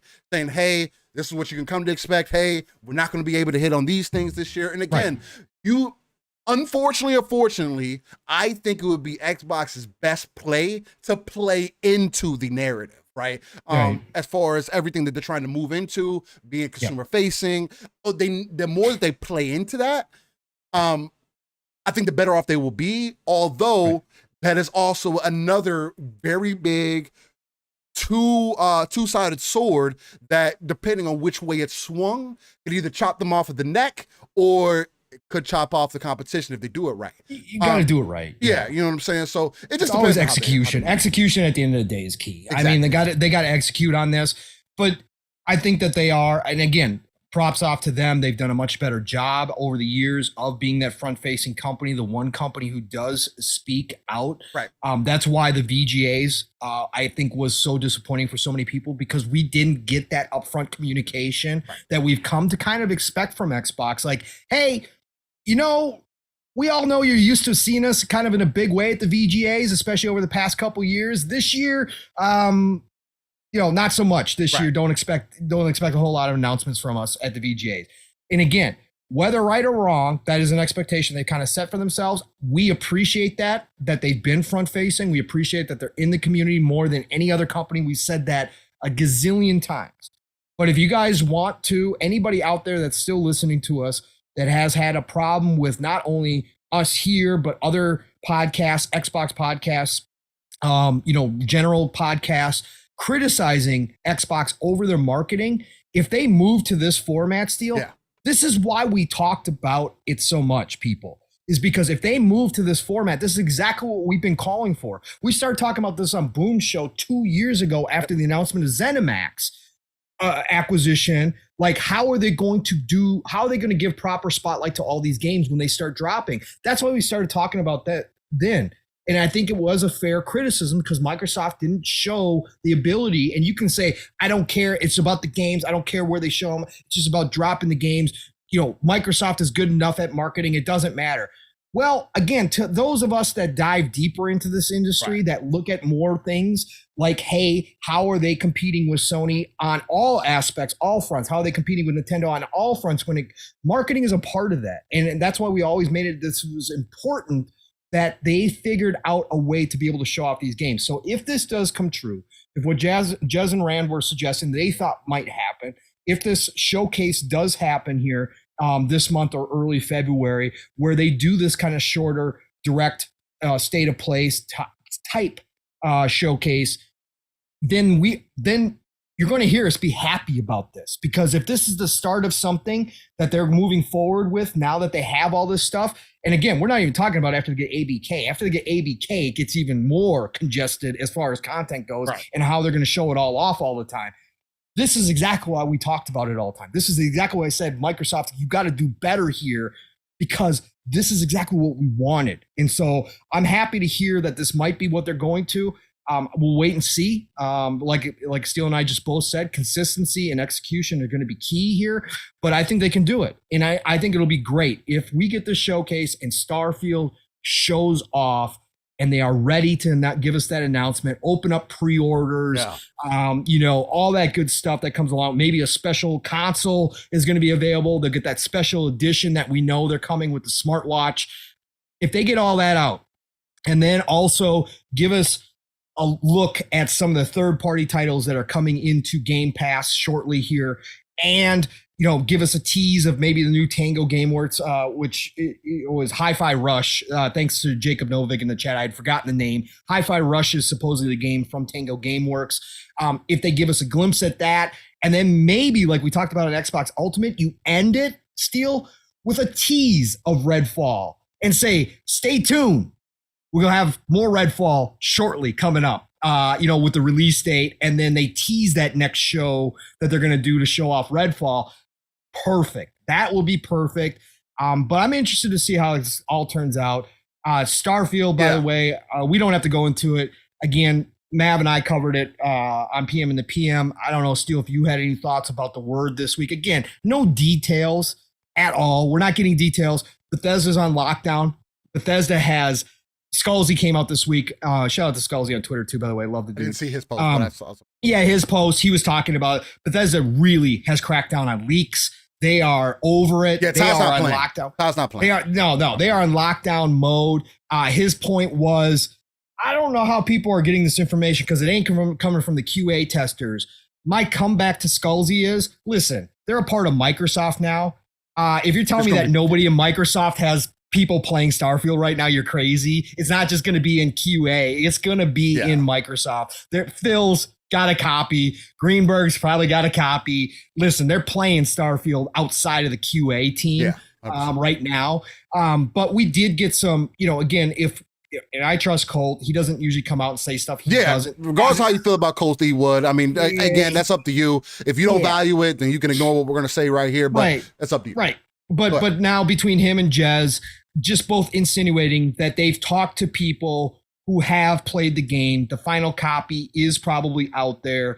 It's being played through, and that people are saying it is going up and beyond their expectations of what they thought this game was going to be. If that all comes to fruition, Starfield is going to, and it's coming, and we're going to assume it's coming before Redfall. It is going to kick off the avalanche in a big way, brother, a big way. Starfield is going to be that first domino. And if it is a classic Bethesda, game-changing, genre-defining, generational type game, what a way to start your momentum in 2023, coming off of what obviously from first party wise was a very disappointing 2022. What a way to erase all of that and say, here we are. This is the new Xbox, Starfield, bam. And it's going to show well. What do you think, brother? You excited now a little bit? I know you're the casual Bethesda fan. I'm the casual Bethesda guy, just like you're the casual Halo guy. For me, I've been excited about Starfield from kind of the jump, just because, again, when you say Han Solo Simulator, as someone that grew up as a Trekkie, as someone that grew up around Star Wars, grew up with a lot of that space fantasy, for somebody, because this is the thing too that also interests me, right? Because people use the comparison to No Man's Sky, and there's another game that people also use as a comparison to. Is the game Star Citizen? Thank you. And what's funny about that? That's not really a game. You know what's funny about Star Citizen too is that I'm starting to see more and more from that game now that Starfield is supposedly coming out this year, which I also find funny. I feel like they're doing that on purpose. That could really become the biggest vaporware scam in history. It could become like the greatest. Over $500 million they've now raised, bro. Ridiculous. And the game, from everything I've heard about the game, I heard the game's extremely expansive. There's a lot to it and everything else. Biggest scope game of all time. But it's not going to be. From what I know, though, it doesn't have like a central story. I don't know if it does. They're building it supposedly. Now, huh? Oh, yeah. Well, yeah, supposedly. With Starfield, I don't have to worry about that. I know that there will be a story. It's based off of a story. There's going to be it's not necessarily going to be on rails, but I know there's a path that I can follow, and there's ever branching paths that I'll be able to explore. You got forever out here, and then you got the narrative. Exactly. That's exciting to see, especially from a dev team that. As many people like to shit on the creation engine and everything, and again, I'm a casual Bethesda fan. The closest game that I come to love from them is Elder Scrolls Online, which isn't even by Todd Howard's not even by the main team. No. So it's like, what matters to me more is the way that they build their characters, the way that they develop the world around you, how they pull you into the world and make you interested. How every decision that you make within this world is going to have an effect on how you play through the rest of the game, right? The overlooking decisions, even building your character, right? You're gonna have a character builder to where you have to pick how you came up, what with all these outlying things that you typically don't think about as far as character development goes, right? And to see how that's going to play out. Because I'll tell you right now, me and Pong are not going to have the same type of character. So off rip, we're going to have a completely different type of story from what I know about Bethesda. The thing that's super important to me is this going to be the game where, I know they've added so much more dialogue in this one and everything too, but is this going to be the game that really brings Todd's vision to life of where you truly feel like you're living within that world? People are, because he stated, hey, when you're away, we want to make sure that this world still feels lived in. So when you come back, it's different than it may be a little bit different than what you remember. Oh, because of the choices you made out here, now they affect where you come back now. Like that, especially little with stuff. The factions. Exactly. Yep. And I know previous Bethesda games have done that. And I know there are other games that have done something similar, but let's be honest and say none of them do them at the degree that Bethesda does them, where everything is accessible to you, everything you can put your virtual hands on technically, and you have to think about everything you do along with enjoying the gameplay. I think that's the biggest attraction about it. But the thing that gets me the most is the more and more that we get from it, the more and more I feel solidified in the choice that that this game is going to end up being really good. The only thing I do agree with you too, that this would be a perfect scenario. And again, this has to be the test bed for, hey, this is going to be the first one that we do that direct kind of style presentation with to get you guys in, and then boom, pre-orders. And then that would be awesome to see. And then that will also display to them and show us what the expectation kind of needs to be. Now, will anything else be as big as Starfield? I don't know. Who knows? Maybe Starfield will come out in a flop. I don't know. It's not seeming to be that way. It could, but yes, it could on a more massive standpoint. People could look at it sideways and be like, "Yeah, I don't really want that. It's Fallout in space. I wanted more than that, right?" And to be honest with you, I want more than that too. Just the idea of Fallout in space isn't as appealing to me, but I do get what people mean by that, right? Yeah.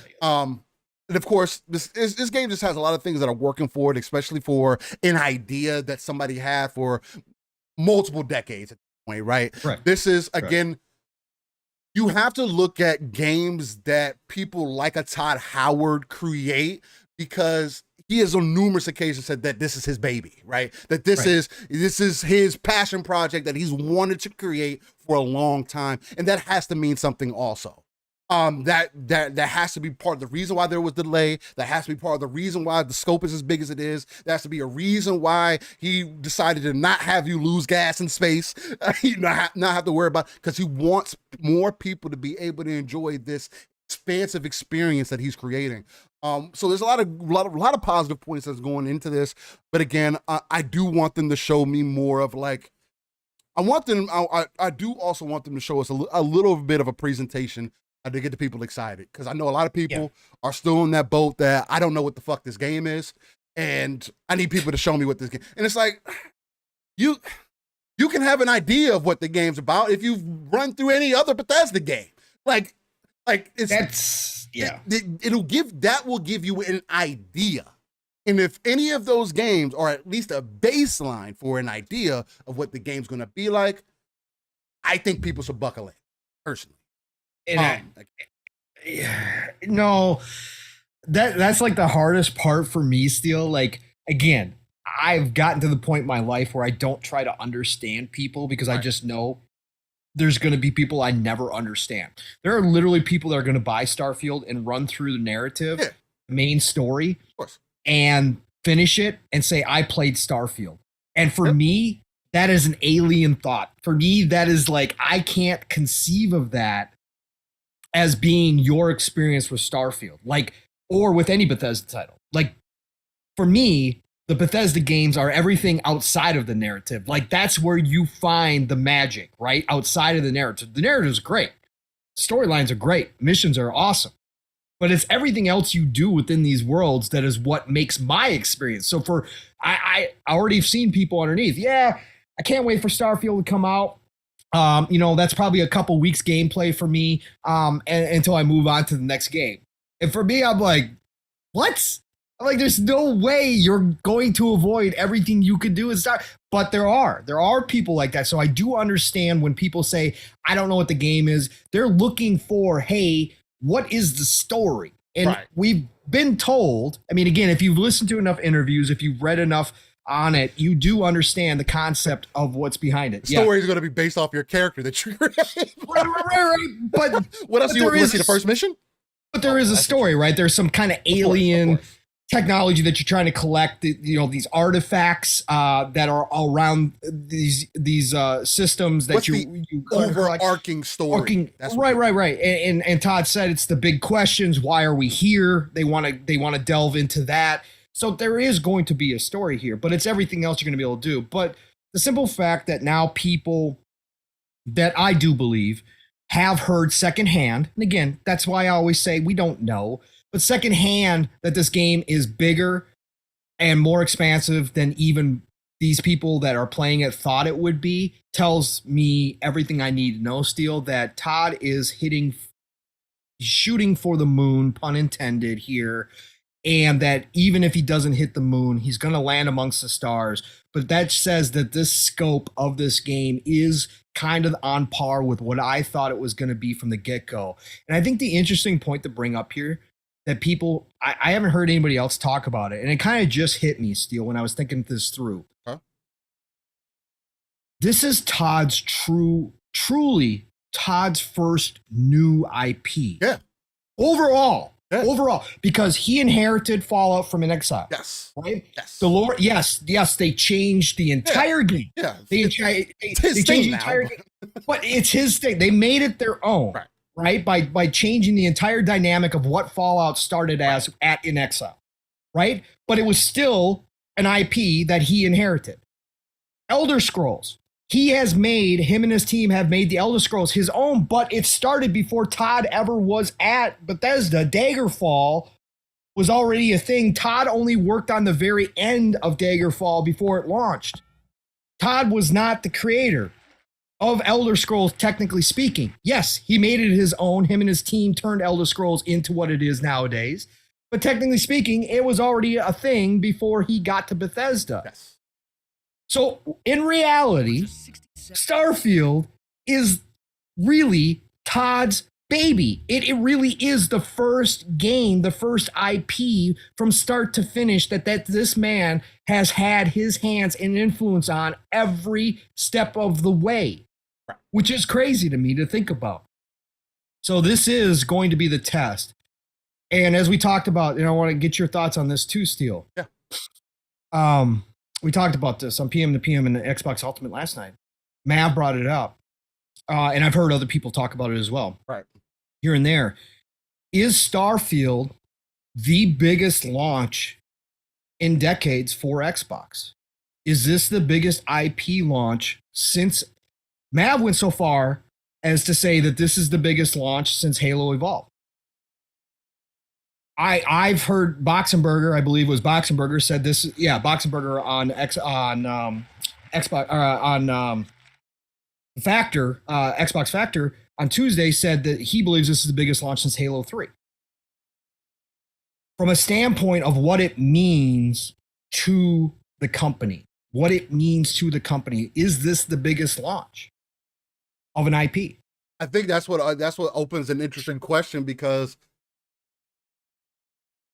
coming up to Halo, they treated it that way, right? Mm-hmm.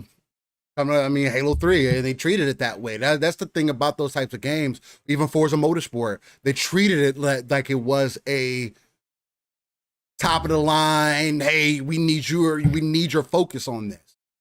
I haven't seen that quite from Starfield yet, from Xbox. Right.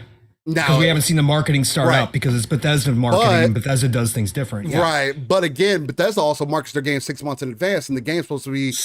Sometimes. That's true. Sometimes. In most cases, I'll say, they'll do it that way, and we still haven't got anything else about it. So it's like, is Starfield the biggest thing since like a Halo? And we're not just talking marketing here, so we're just talking from an importance to Xbox. Yeah. As far as what it drives, how it's going to drive. Defining your box, right? Yes. Defining your brand, defining Game Pass, defining everything that they've got going forward in the future, what it means to them. Is this the biggest launch since then? I don't know.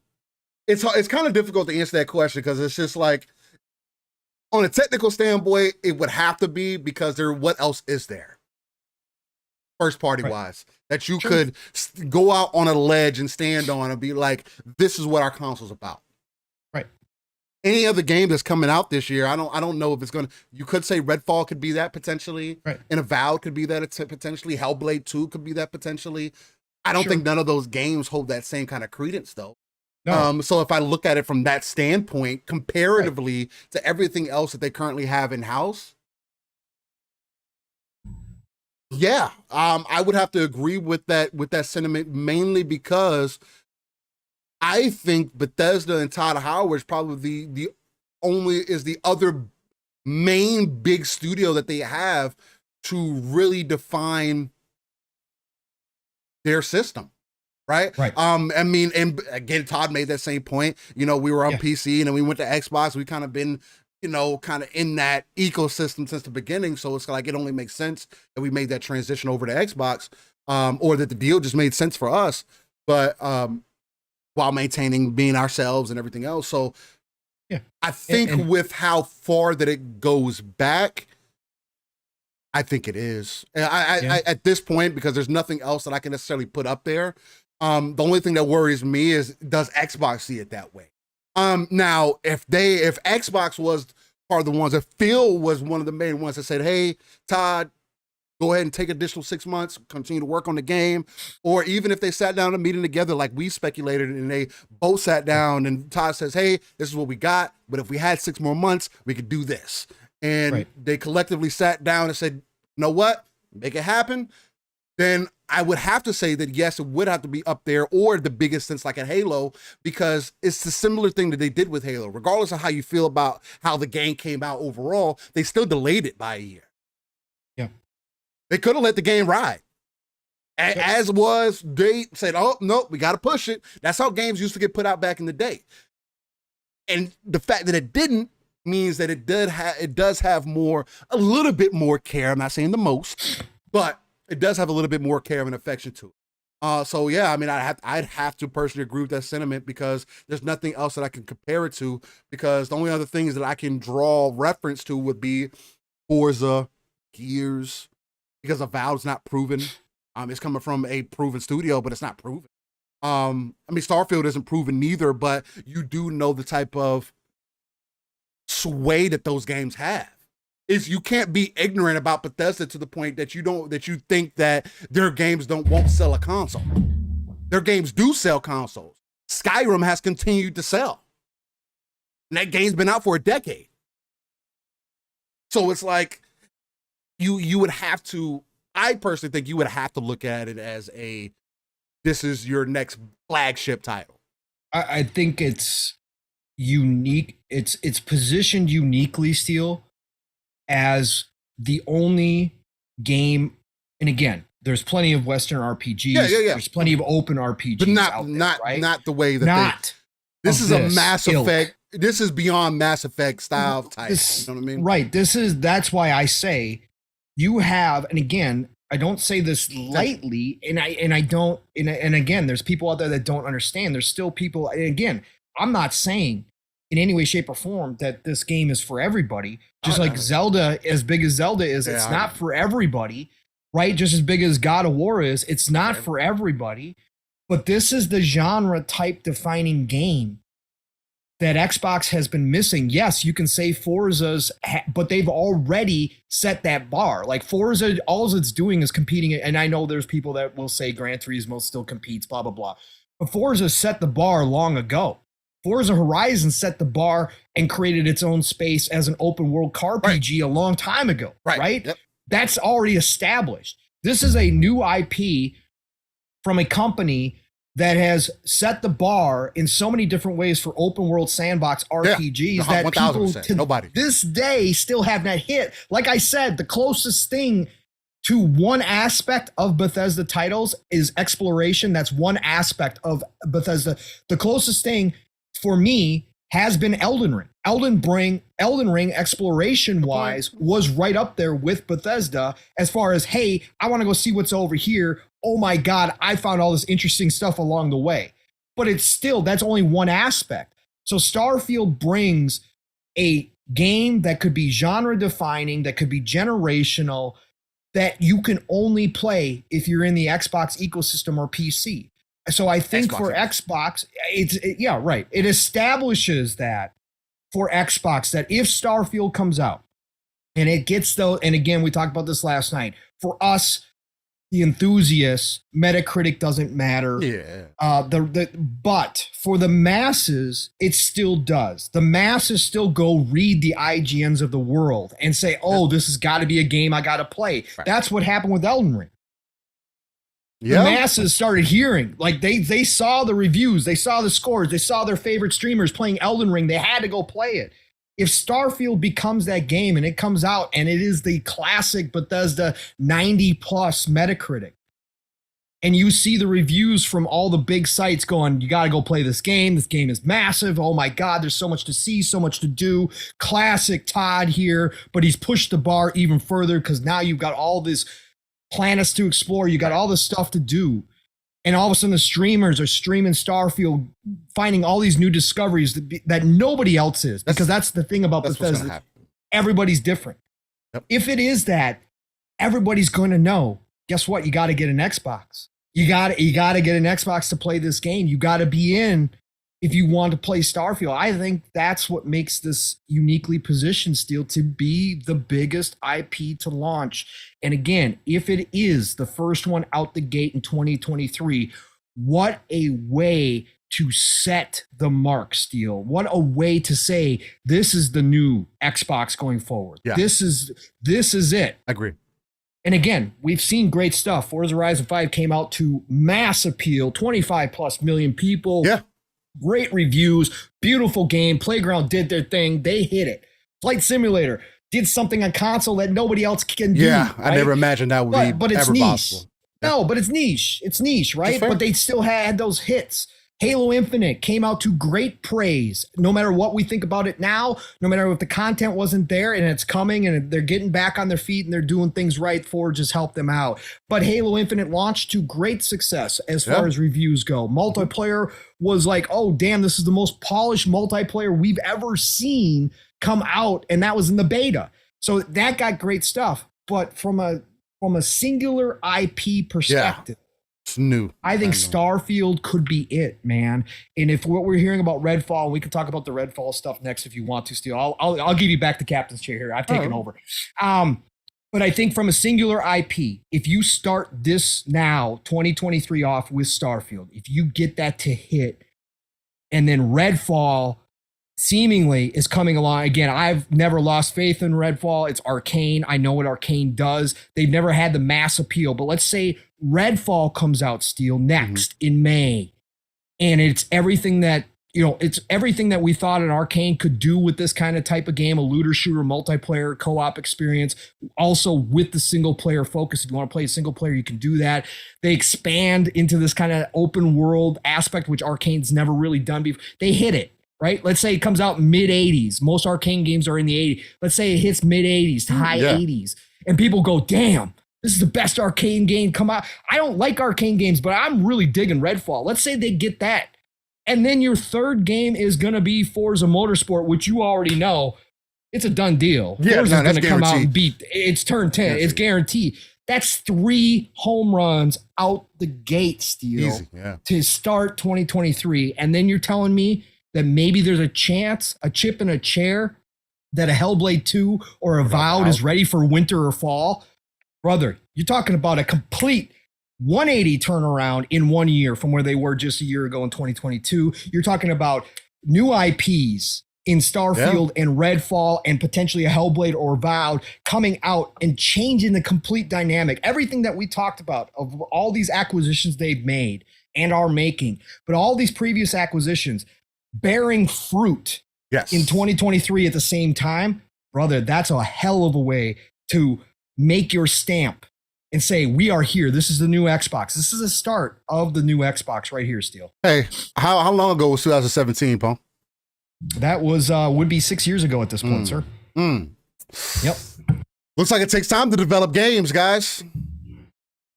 Looks like it takes time to flesh out your library, to really put and present your wares to the people, especially if you want them to be of a certain quality, right? That's one of the biggest complaints that we've seen moving towards the Xbox direction, where there was that lack of quality there for some of the games, where people seemingly got that out of PlayStation.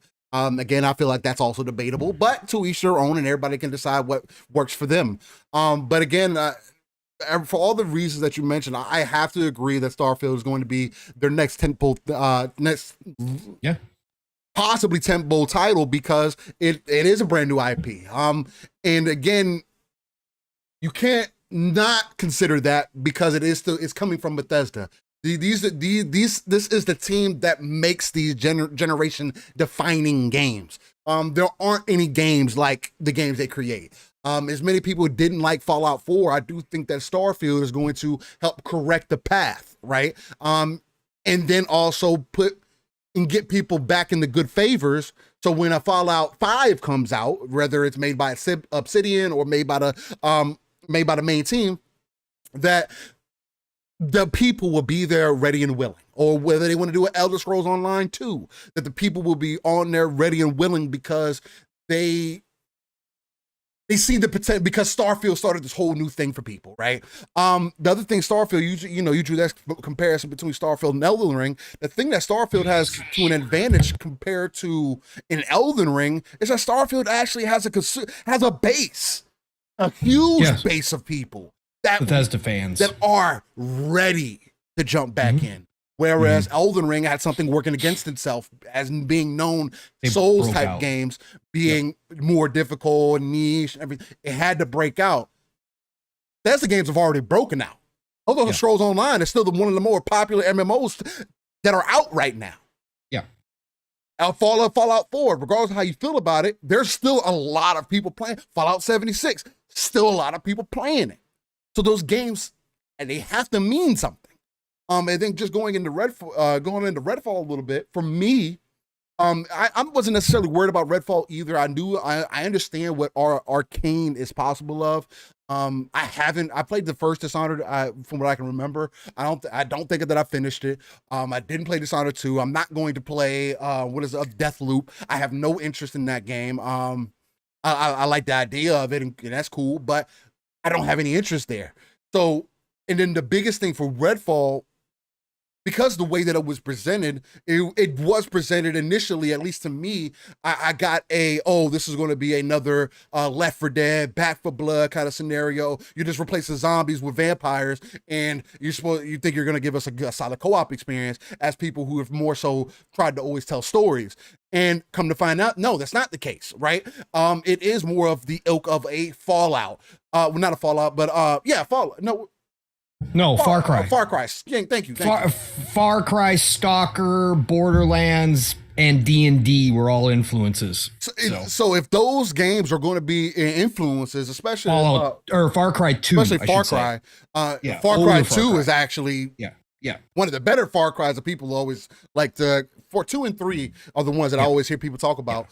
3 with Voss was more so the 2. I hate people 3 like say it was 3 because of Voss. Okay, Voss. That's why 3 is so. And I heard 2 is just like across the board. It's just a fucking great game.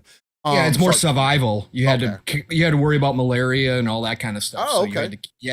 So So you had little things like that. So if they're taking more of that ilk, at least that lets me know it is going to definitely be more open world-ish. It's definitely going to have. Now, is it going to be objective based where you go take over this base and then boom, that's it, and then that's the end of it? I don't think so. The way that they presented it thus far, but I do still think they have hold some of my worries with this most recent information that they came out with, saying that it was similar to these games. These are our influences. This is the direction that we're going. But I still have that question where I need to see like an 8-minute gameplay, right? I need to see it, or 5 to 8-minute gameplay. Give me a little slice of what I'm going to experience, right? Because up to this point, I mean, we got an early. We've gotten gameplay, yeah. Yeah, so we got some early stuff, but nothing that's like, okay, how is this going to feel moment to moment kind of thing. You kind of like want to see like a mission run or something like that. Something of that nature, just to give me a taste. Okay, this is what I can come to expect. And again, either way, it's one of those things where since it is coming into Game Pass, I am going to have that option, but I also try to stray away from treating Game Pass like it's a demo system. Yeah. Because I mean, it's a reality. It is. At the end of the day, it is. Yeah. But the only reason I try not to look at it that way, because I do see everything in Game Pass as valuable, right? As good content. Although not everybody sees it that way. Hey, to each your own. I'm not gonna play everything in Game Pass, but I do feel like it's good content. And I do want Redfall to be, again, Arcane's try to. I know people didn't connect with our previous games Like you see Prey got different attention than their Dishonored did, for an example. So it's like maybe this is going to be the culmination of all of it, and they finally pull more people in, right? Hopefully that's what I'm hoping for out of them, because they do have that potential to be that next big dev team for Xbox also, because I mean that would just help influence their want to make more games, right? And it's not like their games haven't been successful. I mean, they've been doing pretty well. But of course, you always want to see more success over every game that you make. And again, this is a brand new IP. This is not a Dishonored 3. This isn't a Prey 2. This isn't, or a Prey 3. It's none of that. This is a brand new IP. So I'm always interested to see how they bring everything together from what they've learned. Kind of like how we've seen, like from Guerrilla going from Killzone to Horizon Zero Dawn. You see the growth there. They're able to present something that was good for a lot of people, although I still feel like it was lacking in the story department or as far as like gameplay elements and in some spaces. But I do think this could be a prime opportunity for them to really step out into the light. So I think Redfall, between Starfield and Redfall, there's a lot of potential right there. Starfield has me more excited than Redfall does, just because that potential there. I know the time investment. Redfall has me more excited from a co-op perspective, because getting in, jumping in and out with the boys, and seeing how that's going to go. I hope that they don't make it to where progression is separated. It is. It is. Yeah, it is, bro. It is. That's going to be so weird to me. Unless they've changed it recently. They said early on that it was, because that was one of the discussions you and I had. Yeah. That's the one thing that's so weird to me, because the Dying Light 2 is another example of that, where me and Pong have like 50 hours in, and all my gameplay is on Pong's account, or in Pong's story. And for me to, of course, I can go back, and it's nothing against the game, but I'd rather play other games solo, right, versus trying to play the game co-op, especially with how far ahead we are. That's a disadvantage to me for sure. So it's going to be interesting to see how they play that out. You got Clobrio's tweets there with the new info. I sent them to you. You want to read that off for the people? Yeah, I think I could do that. Let me see. Roll on up here a little bit. Let's see. Yes. We got a few things here. So new Redfall info. Redfall offers an unfathomably larger open world space than Prey's Talos 1. Home base where you can talk to NPCs and get side quests, which is dope to me.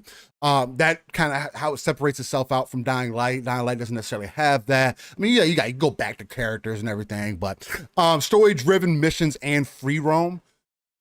That's the thing that makes it feel really weird on why you kept it separated. When you have story-driven missions and free roam, it's like I don't get why. And then gunplay is crucial. Hired FPS specialist, ID software helped. So that's good information. ID came in. For it to come in, again, there's no reason for anybody to doubt what it is capable of. Just go play Doom. Like I can't tell you anything but to go play fucking Doom Eternal. One of the greatest games made today. They also go on to say, we want you creeping through a cornfield at night in the fog, hearing vampires whisper in the dark. Maybe you'll spot a farmhouse in the distance, only to find that there's full of cultists and a few trapped survivors who can save. That's the kind of vibe, Red. Which is dope. That's super dope as a co-op aspect. But it doesn't make it as dope if it's like, if I go through that co-op and then I go through that same thing single player.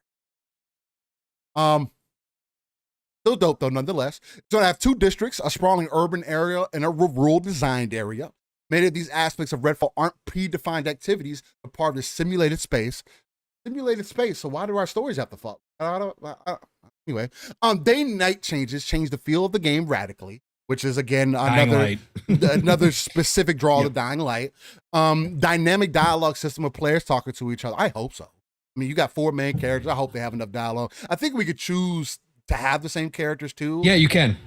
So that's gonna be interesting to see how they play that out. Are they gonna? Yeah, that's what I was thinking too. I was like, yeah, but we're all the same character. How is that gonna be talking to yourself? That's not gonna be it's not dynamic anymore, unless it's gonna be weird. You make the characters known like some way that the AI, not the AI, but some way the characters know that there's multiple of each other. I don't know. Yeah, I don't know. It's gonna be interesting to see how they play. Because if they do it right, it only takes a few lines of dialogue to make it funny and also, pull it together. Right. Then they go on to say, if Redfall comes together at the quality level we think it will, then it will be different beast. It's really tremendous. It does a lot of cool. Saying that it does a lot of cool stuff. I mean, a lot of people say that about their games, that it does a lot of cool stuff, only to come to find out that it's very shallow. But again, the design of Redfall doesn't necessarily lean that way for me.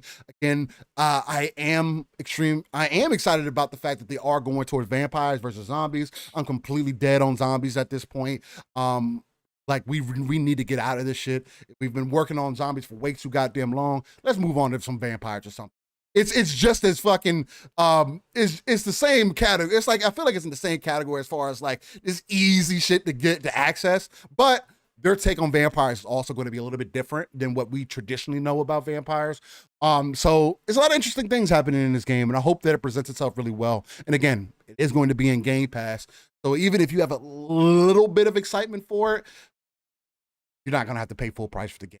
So I mean, there is that to consider also. But again, I try not to use that as a crutch because I want to look at games as if I have to pay full price for them. And from that level, that's why I say that I'm super on the fence about it, because of previous gaming experience, and that's all that can ever go by. But we are in the golden age of gaming.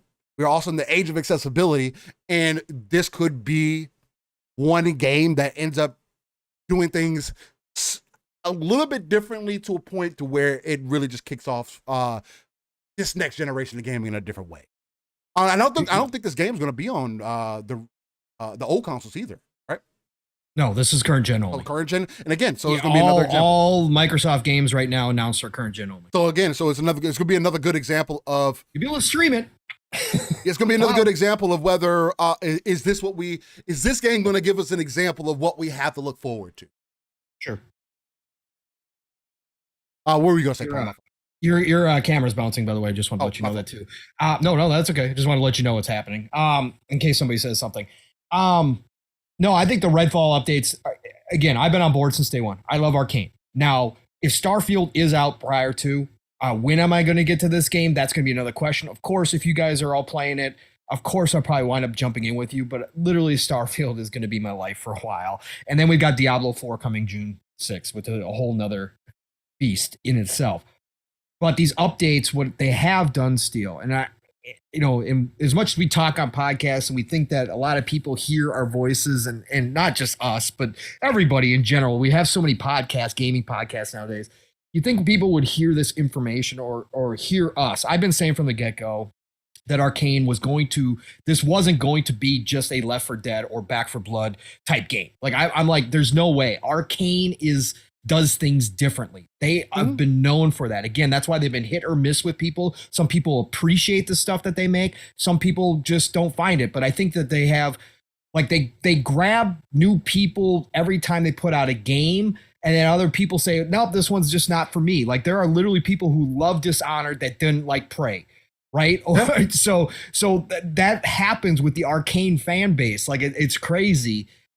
But Arcane reiterated in this interview that this is the game that they've wanted to make. We had a lot of clowns, the clown show, when this game was first announced, trying to say, oh, look at this, Microsoft forcing Arcane to make a multiplayer co-op for Game Pass, right?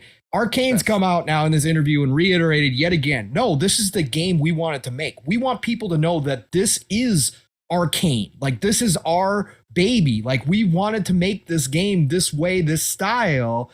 And so they reiterated that again. But what I did see happen, Steel, is when this information dropped yesterday, I saw a lot of people on Twitter going, you know what? I wasn't on board with Redfall, but now with this information, I'm on board. I'm interested. And I saw other people say, id coming in and consulting, obviously on the shooting mechanics, we all have to assume. Oh, yeah, of course. Yeah. People were like, oh, you got id coming in and consulting. You hired a first-person shooter specialist to come in and help. So the gunplay is going to feel tight. Right. They're like, okay, now I'm thinking about playing Redfall because I was worried about that gunplay is a focus. Yes. So- and it showed that Arcane realizes what their weaknesses are, Right. Steel. So That's dope. gunplay to prey, or stuff like that. That wasn't the core gameplay mechanic. It was, again, so Arcane could get away with it, right? They could get away with it. But they looked at this game and said, no, gunplay is going to be a core mechanic in Redfall. That's one of our weaknesses. We know that. Let's go talk to an internal team that we're good friends with in id, have them come consult. We'll go hire some people who've worked on other really great first-person shooters, bring them in, and we're going to make sure the gunplay is straight this time around. Like, to me, that shows the growth within Arcane. Yes. And I think that this game, again, if it does come out, and it is really, really good. Again, I'm not expecting 90s. Could it hit 90s? Sure, it could. Absolutely, of course. You never know. It could surprise everybody. Arcane games, again, have always been in the 80s, right? That's been their consistency. And 80s is a good to great game. I take nothing away from 80s games whatsoever. I know, like, some people like here, like, the bar's 90 or above. Otherwise, it ain't a game. It's not a good game. Okay, that's nowhere close to where I am. But so if my point being is that Arcane comes out and this comes out to be a good to great game. This is the new formula for Arcane. And people are going to try to say, nope, Microsoft gets no credit because this was already in development before they purchased ZeniMax. Same thing they're going to do with Starfield. Nope, they get no credit. I, again, think this is a Psychonauts 2 situation where maybe Arcane was already developing Redfall before Microsoft acquired ZeniMax, but the majority of this game, they said this is their pandemic game. They made this game while the pandemic was going on. They talked about that in the interviews as well, Steel. And they talked about the support that they not only got from the ZeniMax, obviously, but they got from Xbox. This game doesn't turn out good without the help of Microsoft, without Microsoft giving them the resources, Microsoft giving them the time to make sure this game is polished and make sure it's in a good spot. If this is the old ZeniMax, this game might get pushed out before it's ready. This game might have gotten trimmed down in scope from where it is right now. I think if this game comes out and it's good to great, and it kind of shows, hey, we can take a genre that's already well established, like a co-op shooter, we can do a looter shooter, but we can give it that Arcane flair, turn it on its head, make it much more interesting, like blend all these things together. This is Arcane. I think Microsoft does get the credit for this, and I think that Arcane sets a new standard, and I'm happy for Arcane. I want Arcane to get that more mass appeal. Arcane is a freaking ridiculously good studio. Reviewers love a lot of their stuff, but it doesn't always hit with everybody. If this is the game that does, so be it, man. I can't wait to see what happens. Again, there's a lot of competition in this space, but the fact that it's on Game Pass makes it a different beast. You will constantly, everybody, the 25 to 30 million people in Game Pass will constantly have access to Redfall at any given moment. And people will be able to discover this game. And they talked about that as well in this interview. They said the fear is, it's great to have Game Pass, but we've never had this many eyes potentially on our game all at the same time. We're going to be getting a ton of feedback from the community all at one time. We've never had that. And oh, by the way, what happens if more people start playing this than we're expecting? Then we got to deal with that as well. Yes. Like, they're already thinking about that. Things that Arcane has never had to consider before. It's awesome, but it's also scary to them at the same time. And I totally understand why. This is a new realm for Arcane. I can't wait to see how this game turns out. I'm pumped. The more I hear about it, the more I like it. This is going to be a game I jump into and jump out of, and then play co-op, and maybe I play single player because, again, Arcane said that it's been built from the ground up as a single player game to make sure that anybody who wanted to play this that way would get the full experience that they come to expect from Arcane. And then they said, how can we make it more? Hey, let's also put in co-op so that people can experience our game together. That's how this game got created. So I think that no matter what, somebody's going to jump in and find something to love about this game. And I hope this is the one that more people say, you know what? I like Arcane as a studio. So again, I think this is a next step for them. Love seeing studios push their limits, expand upon what they've learned over the years, and that's what Arcane's doing here, and I can't wait to see it, man. Yeah, and I think that's one of the most important things, and thing that I'm looking forward to the most is just seeing the growth. That's what I'm always interested to see, right? Just another good example of that is like how Gears of War transitioned from Epic to on over in Cliffy B on over to the Coalition, right? And you see how the Coalition has grown that, and now people are like, oh, well, 4 or 5 didn't hit as hard as the original trilogy did, so now they have and it's not just you. There's a lot of people who feel that way. Yes. And now they have something that they have to, their next game, Gears game, has to be something that is going to hit for people, or it could be the end of Gears as we know it going forward. And Redfall could be the same kind of example. This could be the last Redfall that ever gets made. This one could not work for them, but it gets me excited because it does seem to be they have learned this is going to be a game built off the culmination of everything that they have brought to us thus far, and some extra on top, right? It's like you got that sweet piece of cake, you got your favorite sauce on top, maybe some ice cream on the side, and you're just waiting to take that first bite to see if it's everything that you wanted it to be. Because the previous time that you came, the cheesecake was all right. Previous time that you came, the ice cream was decent, but all of it together, will it work? Coming from out of Arcane. And that's what I'm excited to see, because maybe this will be the first one that tells me, okay, this is why I got to respect Arcane. I mean, of course, I respect them regardless. But this is why I need to pay attention to them. More to Arcane. Because that's what it's about, right? And the other thing to keep in mind, too, as a side note, real quick, the one thing that everybody said from the get-go when they saw Redfall was the characters interested them. Everybody picked out a favorite character. And if that turns out, if they make these characters extremely likable, Steel, in this day and age of transmedia, Redfall is set up to move to a Netflix, an anime, a live action. It is set up perfectly. It's that type of story that they can continuously expand upon. These characters could become household names in a lot of ways. There could be fanfic out there about these characters. Like, this could be that game that sneaks in there that nobody really was expecting to be a big IP for Microsoft moving forward. It really could be, and that's what's exciting about it. 1,000%. All right, ladies and gentlemen, we do have about, I want to say about 30, maybe 40, about 40 minutes or so left in the show here. I will get into the this day in gaming towards the end, hopefully. But yes, we do need to get into CES. As you guys let me throw the conspiracy out there. Let me go real quick, Steel. Real quick, we forgot to mention while we're talking about Starfield. Okay, what about it? What's going on? Real quick, everybody, a little bit of fun. In Exile's tweets yesterday. In Exile. Please. In Exile. Listen, folks. We're gonna jump down a rabbit hole. Truck assault. Get your tinfoil hats on, because this is where we're going. But this is fun. I love In Exile. You guys know that. Everybody here knows that. In Exile's social media team is on freaking point, and now they've started doing all these little short videos about games coming out. Hilarious stuff. They did one for High on Life. It was absolutely ridiculous. In Exile is one of my favorite. I can't wait to see what their game is, Steel, because if they blow out of nowhere, if they come with this AAA game, everybody's going to know who In Exile is. Social media yesterday, In Exile is always on point. So they tweeted out a picture and they said new vid props. That's what all they said in the tweet. And it was a picture of a space astronaut helmet and a kind of backpack with the Starfield logo on it. And it was just sitting on a counter. So they're making a video about Starfield, right? And they don't usually make videos about games that aren't coming out soon. They usually make videos about games that are on their way. That's what they did with High on Life. They've done it in the past with other games. They did it with Pentiment as well. When Pentiment was about to launch, they did that video.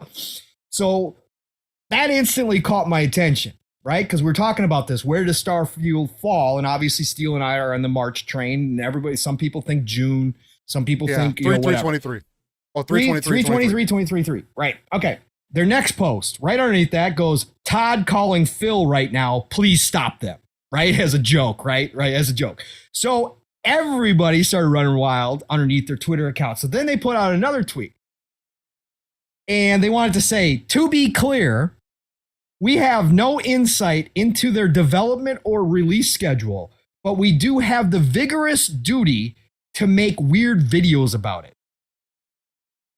That's a whole lot of words just to say we don't know anything. We're just having fun, right? But they did it in their own way. It was very specific. It was very specific, right? I'm just saying. Okay. I looked at that and I was like, okay, that's a whole lot of words to say we're just having some fun here. But shout out to Xbox Gamer D. I don't know if you listen to our shows. I haven't seen that in the YouTube. I don't know if you got a different name for YouTube. Whatever. But if you're listening live, you're listening in the future, man, shout out to you. Because Xbox Gamer D, who follows me, saw my retweet of In Exile, popped underneath it and said, in quotes, to be clear, right? Because that's what In Exile said. To be clear is 3 words. And the fact that they put a fucking semicolon after it. Yeah. Like to space it out. It's like, why would you do that? Why would you do that? But anyway. so Xbox Gamer D said, to be clear is 3 words. The rest make up 23 words. 323, thanks for the reveal. And it checks out, folks. It checks out. So to be clear is 3. Then they have the colon, and then the rest, if you count out those words, it's 23 words. Listen, rabbit hole, tinfoil Big hat, tinfoil hat. Diving in, would In Exile think that they were being sneaky enough with this that nobody would go count the words or look at it that way? I think, yeah. Do they think they were that sneaky, or was it just a coincidence? Was it just the Matrix? That's it. It just all lined up perfectly. Doesn't mean a damn thing. You make the decision, but obviously Steel and I, since we're both rooting for 323, are on board with this. Love it. Shout out to Xbox Gamer D for coming up with that. 323 revealed by In Exile. I am just saying that it is way too convenient that it ended up being that way, especially when you look at how they reply to it. There is so many different ways that you could have said what you said, and better ways to say it. You chose to put it this specific way. It's as if you typed it out and made sure it was only so many words. You replaced words, deleted words, made some words bigger so they would delete, so you could remove some words possibly. It's just, it is extremely convenient that they did that, knowing kind of how Exile's been kind of playing with things and whatnot. No, and Mr. Dingle and Dr. Dingle, no, we didn't get a Starfield date, but we did have somebody, Xbox Gamer D, who posted under Pong's retweet on a collector's edition, or some pictures of a helmet and a backpack that they saw with the Starfield logo on it. And it could be there's some smoke. It's just a big coincidence, if anything. But if you read into it, if you believe in it. In Exile did confirm 323. And again, they only do videos for games that are coming out very soon. They haven't done games that are coming out down the road. They haven't done a Redfall video. So they don't do games, these little short videos, these fun things that they do over in Exile, unless the game is coming soon. And so the fact that they did this, and obviously we got the rumors of the showcase, all line up to a reveal. And it's just interesting that Exile did this. General Spartan says, I think the pictures from Exile was a sneak peek at the Starfield Collector's Edition. We have already had sneak peeks at the Collector's Edition. I'm not going to say it could have changed at this point, General Spartan, but we actually had leaks. That's how I know that if you go and watch the trailer for Starfield, the first one, there's a case. There's a case that opens up, okay? That case is the collector's edition. And what they're going to have in it is they're going to have patch. They'll probably have art book. They'll probably have all that stuff. But then the main centerpiece of the collector's edition is a smartwatch, a specially designed smartwatch. We got leaks from the actual copyright of the watch itself leaked out last year sometime, early last year, I think, Steel, when we talked about it. Yeah. So there is a smartwatch coming that is obviously based on the Starfield watch that you see in game.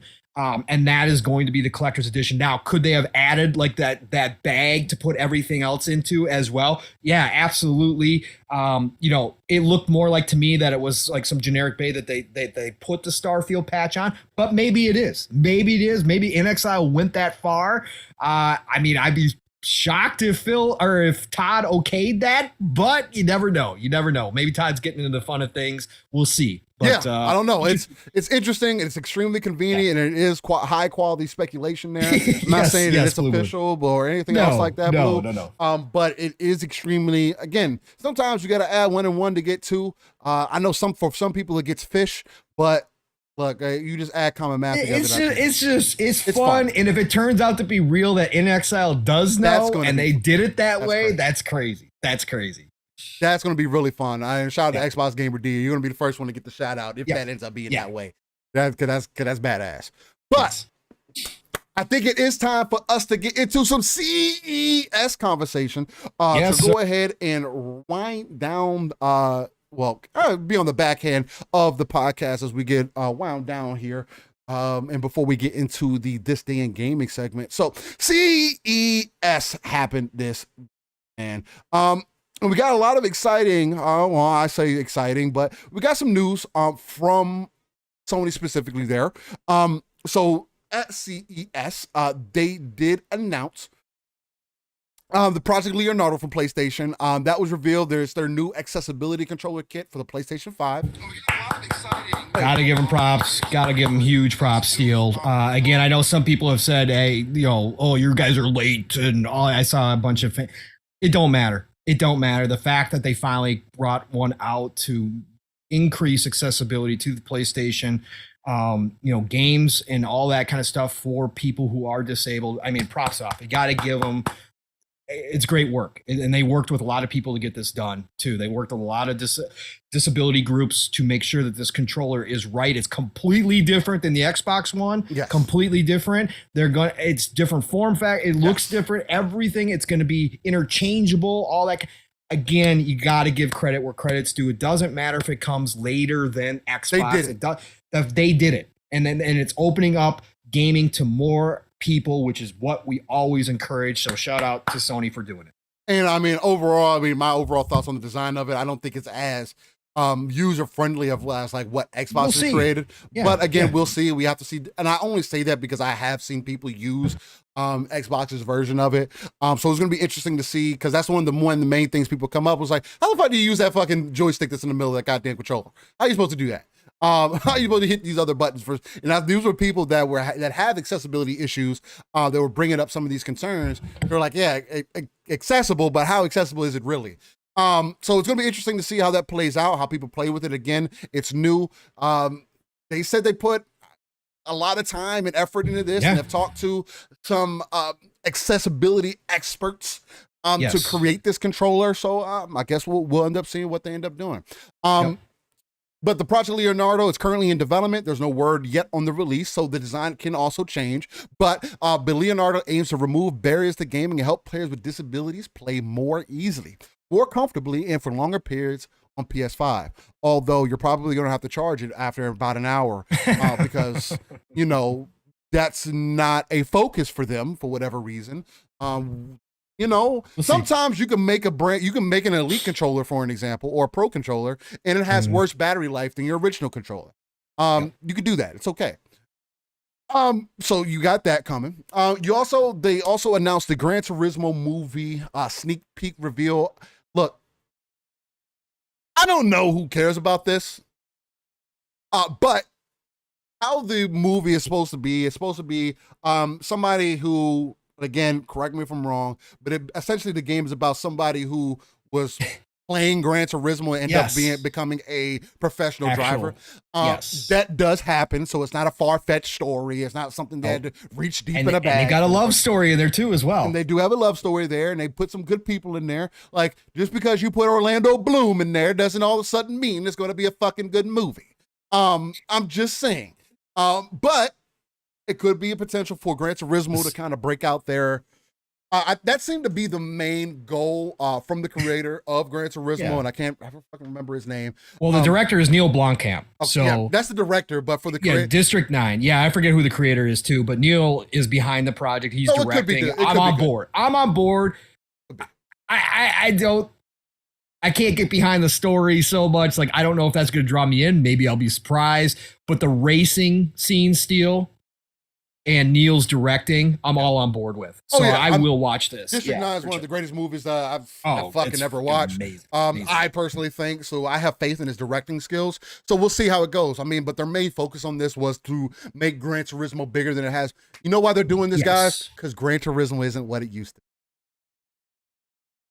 Just being honest, that's the way that it comes across to me why they're doing this. And again, I know it's just an expansion of the brand. I know it's an expansion too, but I also think it's partially because it's not doing as well as it used to. Gran Turismo is not the only one to get looked at anymore. You have your Assetto Corsa, you have your Forza. So there is other things that are pulling attention away from it. So if they are able to nail it in the big box office, this does give them an opportunity to, because one of the main things that he said was, we want to make the game more recognizable by people outside of gaming, which is dope. Correct.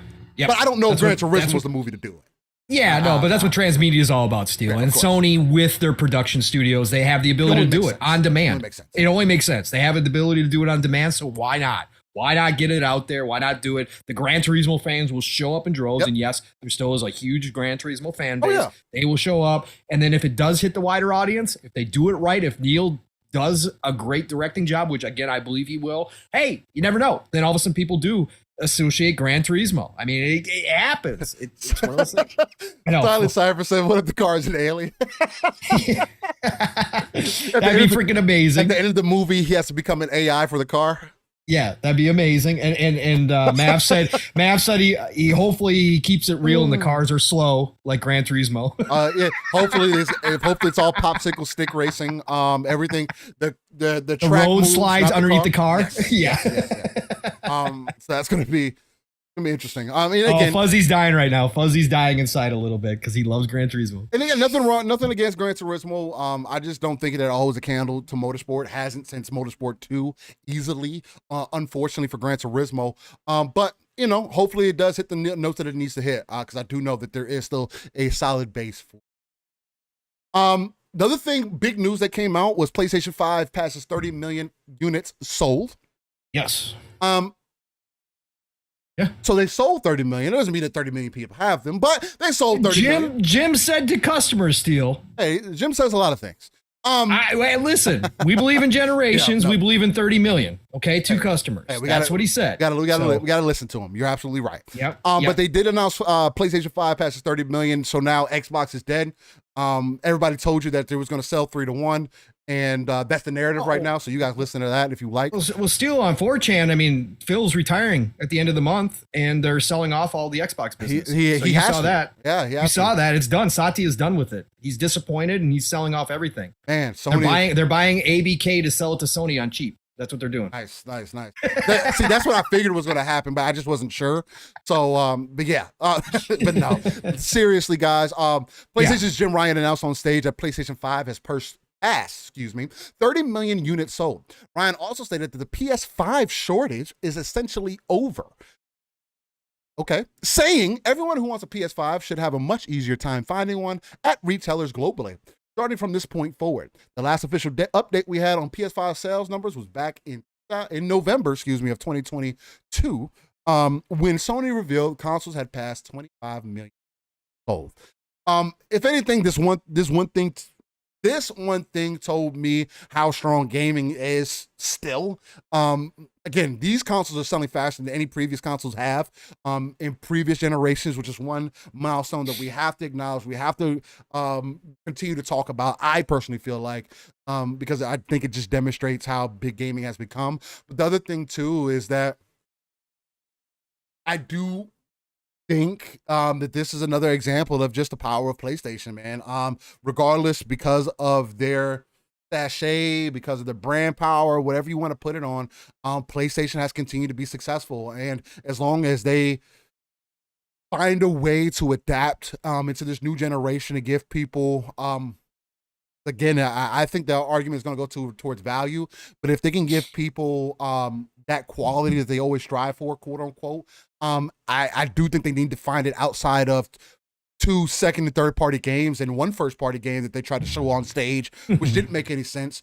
Because the first picture that they displayed on stage probably would have been better when they showed God of War, Last of Us, was another game, Horizon, and they showed Ratchet. That would have been a better example of, hey, you need to be excited for this next year because of these games. But instead, they showed others. But again, those games have been traditionally with Sony. So I guess it is what it is, except for Hogwarts multi-plat. They have a special.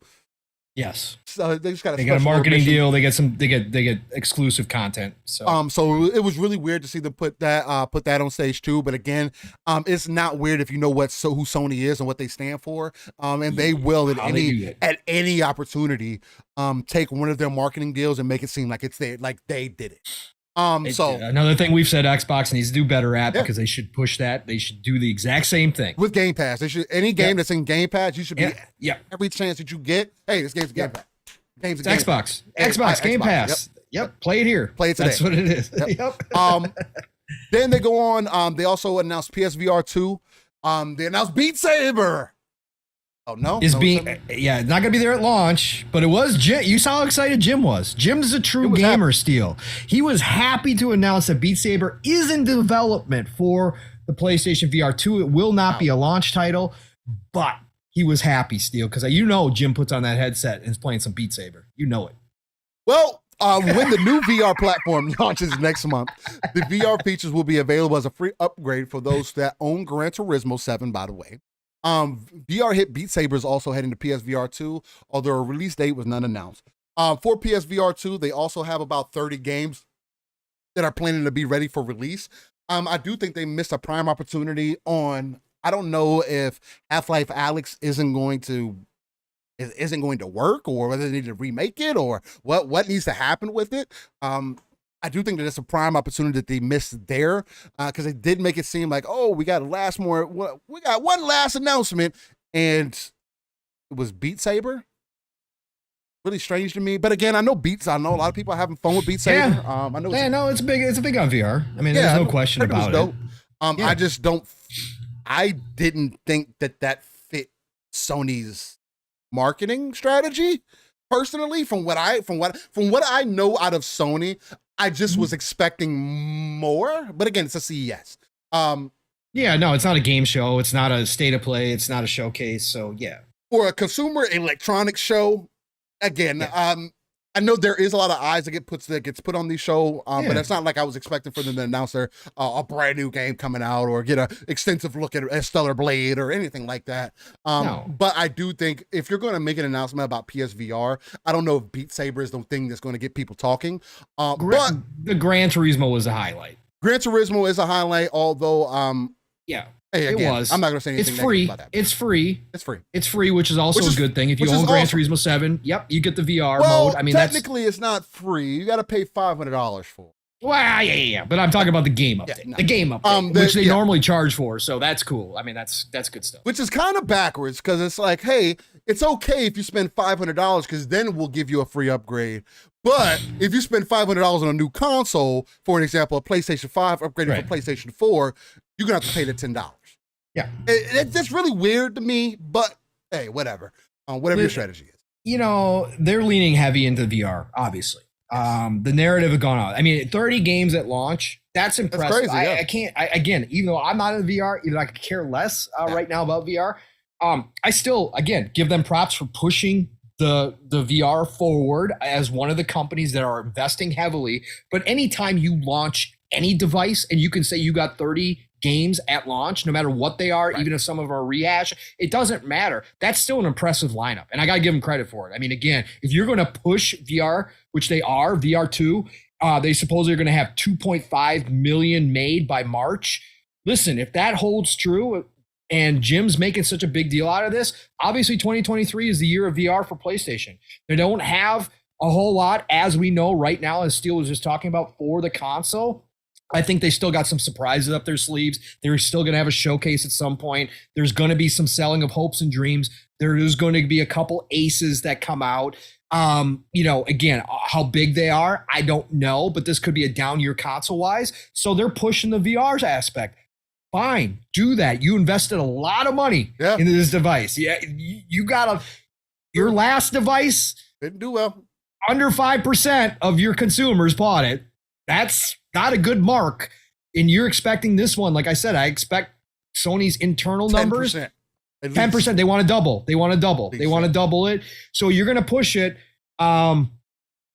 So you're doing it right. I got to get 30 games at launch. That's huge. That's a nice library for everybody. You've already seen the narrative shift with their hardcore fans, the clown show and this community steal.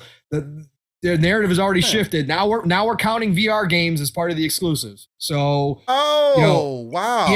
Yep, that's part of the lineup this year. So wow, they have so many. I guess you can consider that.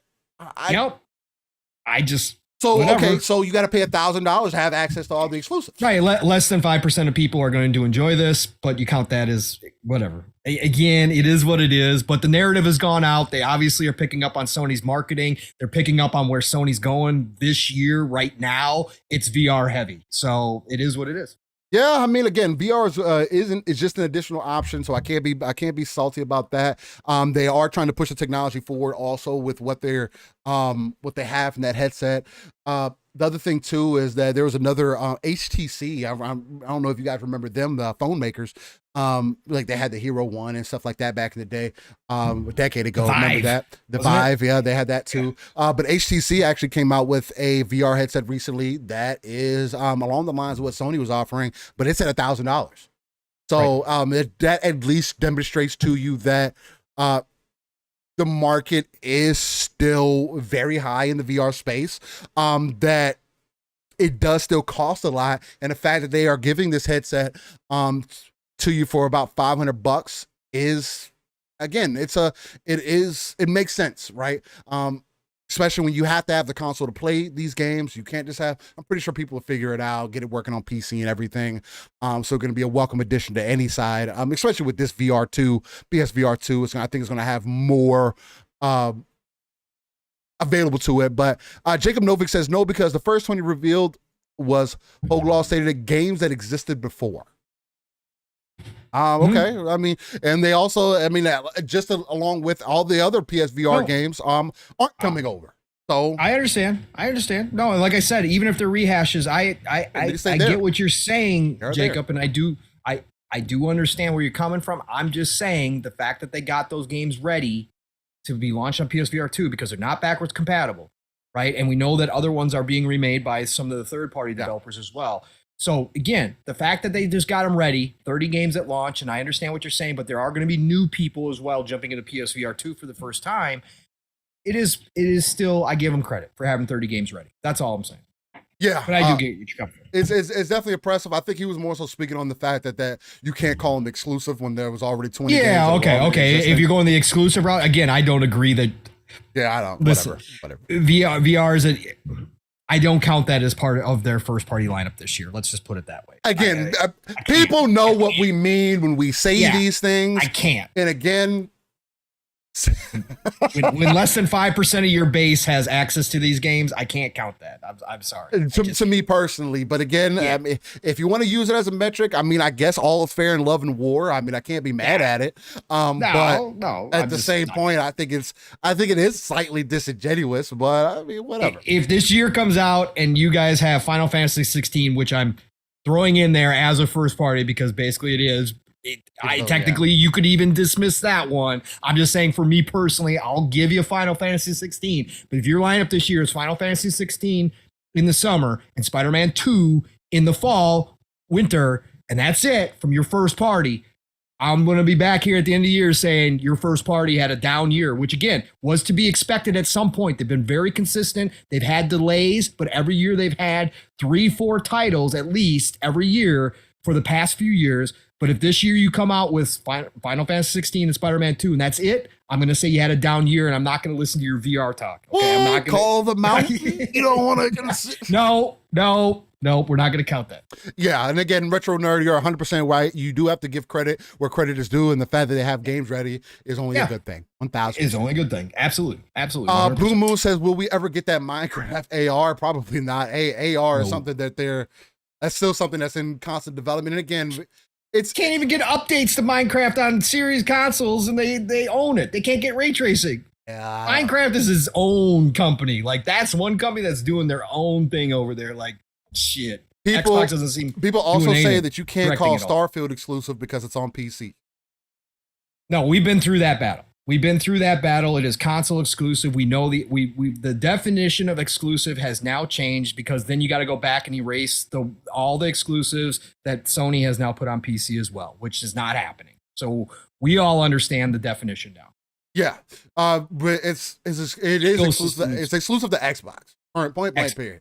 If you want to throw PC in that, well, whatever, but it's still exclusive to Xbox consoles. Yes. So consoles. That's what we meant. Yeah. PC is just it's an add-on.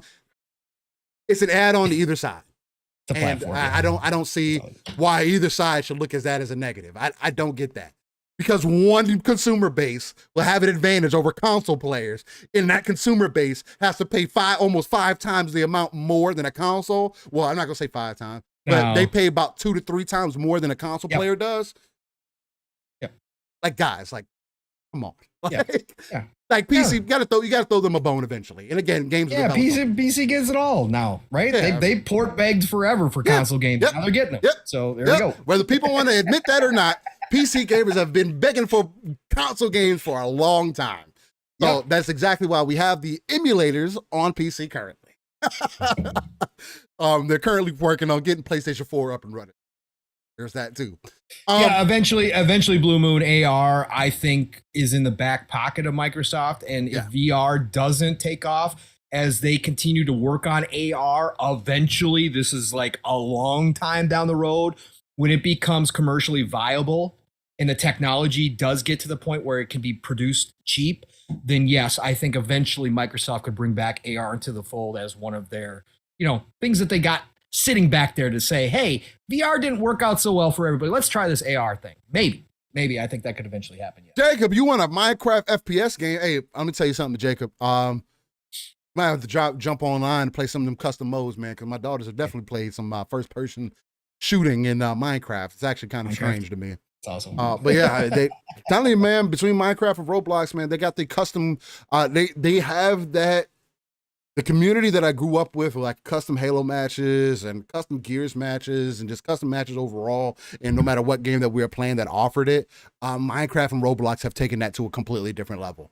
There are so many things that both of those games offer, although also extremely dangerous, which is why I will continue to say here, guys, please manage what your kids are doing, what they're watching, what they're playing, what they're paying attention to, please. Because I grew up in the age of the internet, and I can admit to you that I wasn't discharged with the internet all the time. Again, I grew up with AIM and ASL, for those who know what that means, age, sex, location, and things to that nature. And I know what those things bring. Now things are much more in the kid's face, they're much easier accessed. There's a lot of people who are pretending to be something that they're not. And you just have to be very careful. There's also a lot of, we want to talk about censorship and things like that. As much as I'm always open for a conversation about censorship and everything. There is very minimal in those games. And there's a lot that slips through the cracks. Oh yeah. I would, again, just be careful. Please check on the kiddies, and just make sure that they're good to go. I have to make that known, even if it's not your own kids. Yeah, cousins, whatever, man. Please help keep them safe.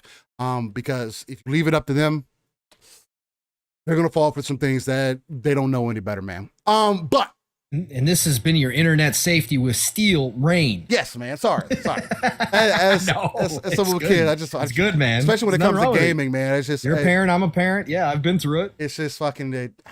It's scary. It's scary. Especially some of the things I've seen personally. Especially with school and stuff like that. Yo, the stuff that they are anyway, whole different conversation. The other thing that I will kind of wrap up on here, that was at CES. It's basically the majority of everything. There was some other things announced at CES at that Consumer Electronics Show.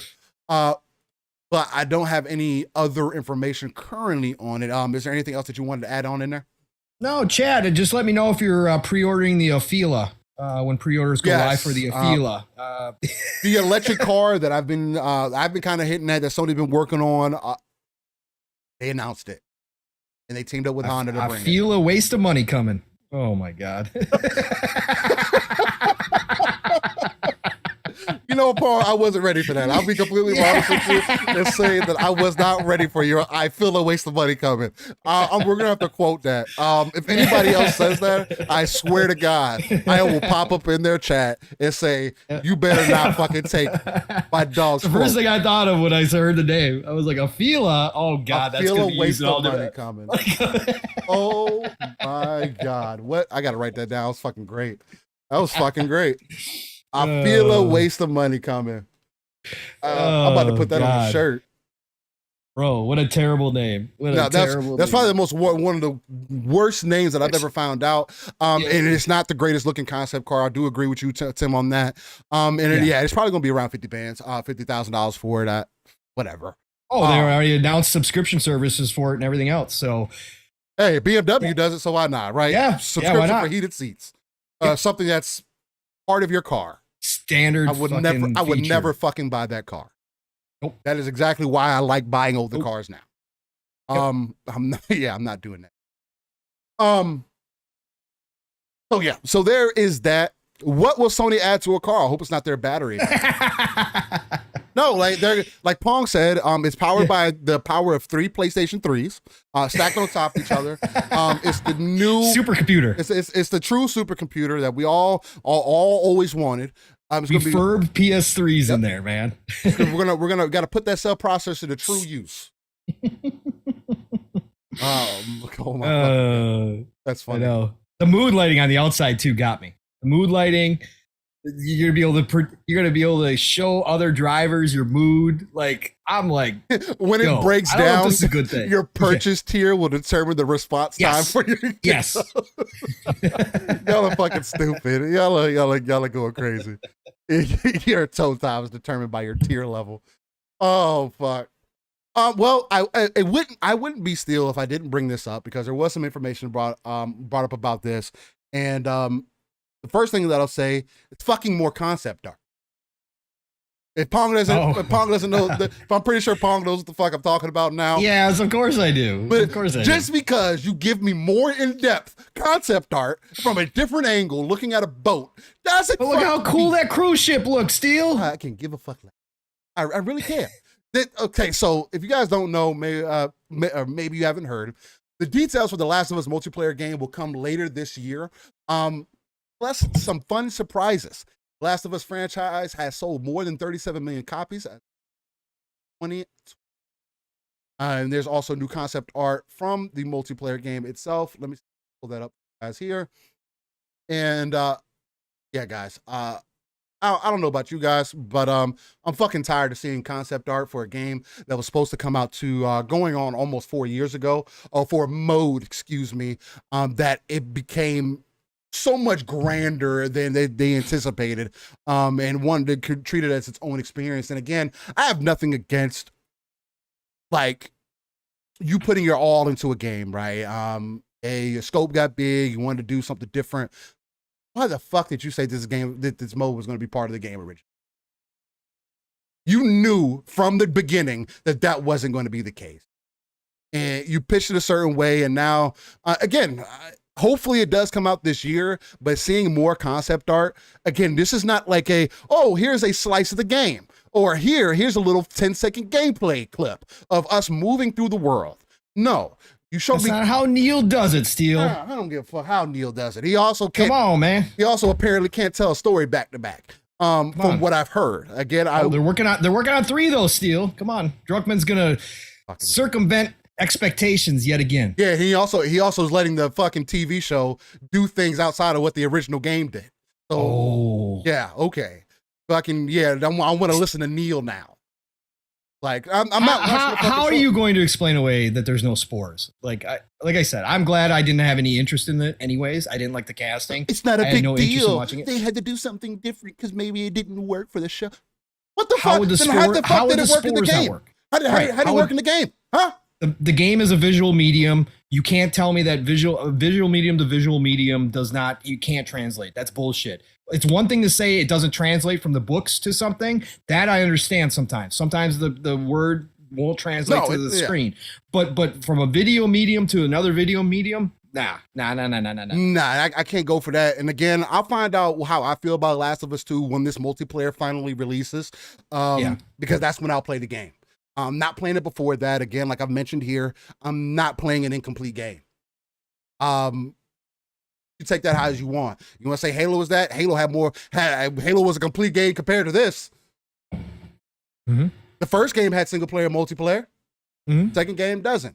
Second game was also promised to have a mode that it doesn't have. The second game, factions. Look, and this is coming. And this is coming. This is coming from somebody who is super excited about factions. Right? Either here or there. I am super excited for when it's going to come out and release because I love what they did with it. And like Pong mentioned, it was niche. It was niche as hell. And it's funny to me that instead of this just demonstrates where Sony's focus is at. And it hasn't been on multiplayer. And if you're going to continue to have to wait for it, you're going to continue to be behind the ball because your competitor is not fucking waiting. They've actually been on the throat of the industry for multiplayer for a long time. And you have a corner of the market in third-person games that you're not taking advantage of.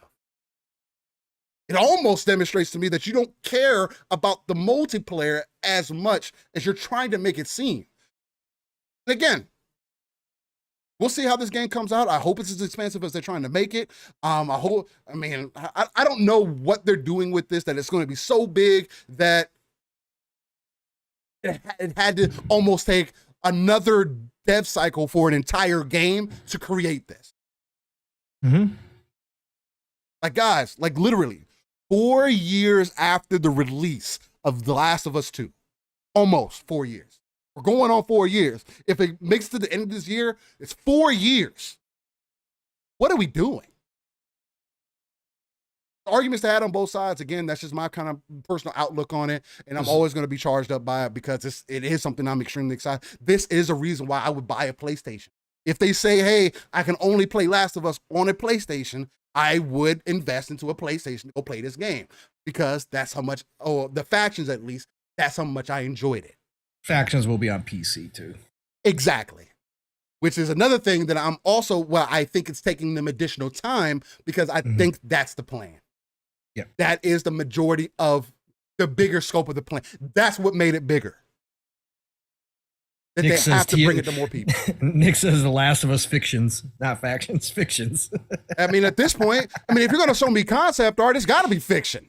Like it was an internal decision, Steel. They obviously looked at where the landscape was. They knew they were going to have multiplayer games, and they wanted to make this a tentpole multiplayer experience, a bigger experience, and that's exactly what happened. I think Naughty Dog was told, hey, it's not just going to be an add-on to The Last of Us. We're going to make this a standalone entity unto itself, a standalone game unto itself. We want it to be big. We want it to be a big part of our multiplayer movement that we're going to because we have to. And I think that's why. That's exactly why. Yeah, and Lord Master, the HBO told the actors not to play the game. Stupid-ass decision. I don't get that. Jacob Novik says, do you think they make a Last of Us 4, 5, and 6? Not if he can't get fucking past 3. I mean, fuck, 2 undersold. 2 didn't hit. It sold well, but undersold. It didn't hit the way that, and it was fucking critically demolished. Even though it still got a good rating overall. I mean, nothing to take away from the quality. Not to say the game's not quality. Of course it is. I can look at it and see it's a fucking quality game. You know what happened, Steel, is the leaks destroyed all the extra sales they were expecting because a lot of people got turned off and said, I'm not buying this game. Had those leaks not happened, they would have tricked a few more million people into buying that game and finding out that was not the game they wanted. But the leaks happened, and then everybody, a portion of us all said, nope, not the story I wanted, not happy that you killed off Joel, I'm not buying this game. And that's exactly what happened to them. That's why Neil Druckmann was so pissed about the leaks, outside of just leaks suck when you're getting ready to launch, but because he was trying to trick people. The way they marketed that game was false advertising. Yeah, it was completely false. False. It was completely false advertising. It was bull. And again, it's no different than clickbait and all that kind of stuff. They falsified how they were marketing, and as soon as everybody found out what the twist was going to be, A lot of people hated it and were like, nope, not buying it. And that's exactly what happened to their sales. That's and again, exactly. and if you loved it, great. I understand you. I get you. But there is something to be said about. I personally think that a leak could make people more interested in your game. Right? Oh man, you got a leak. Wow, the story is even better than the first one.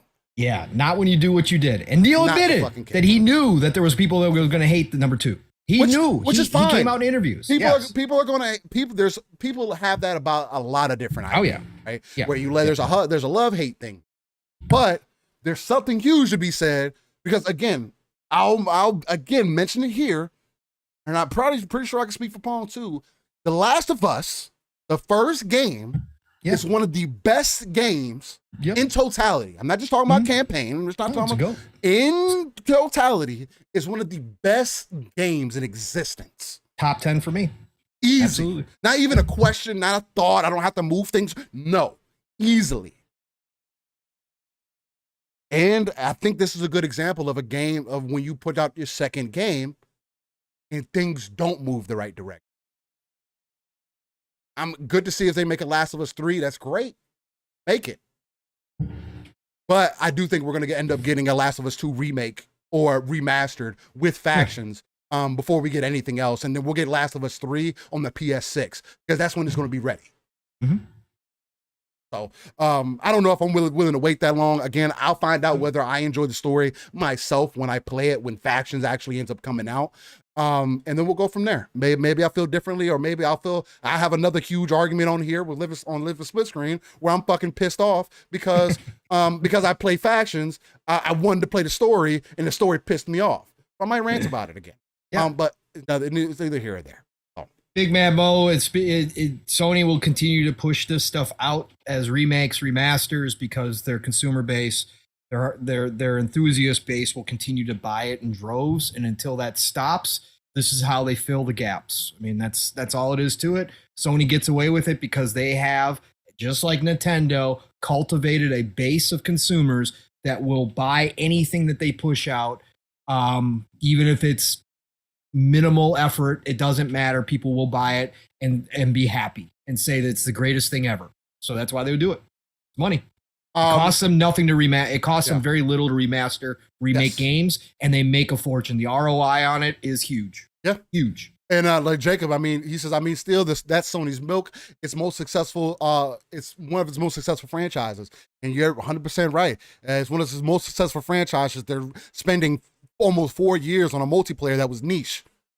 Yep. They don't even know. They're spending all this time on a mode that they don't know if it's going to work or not.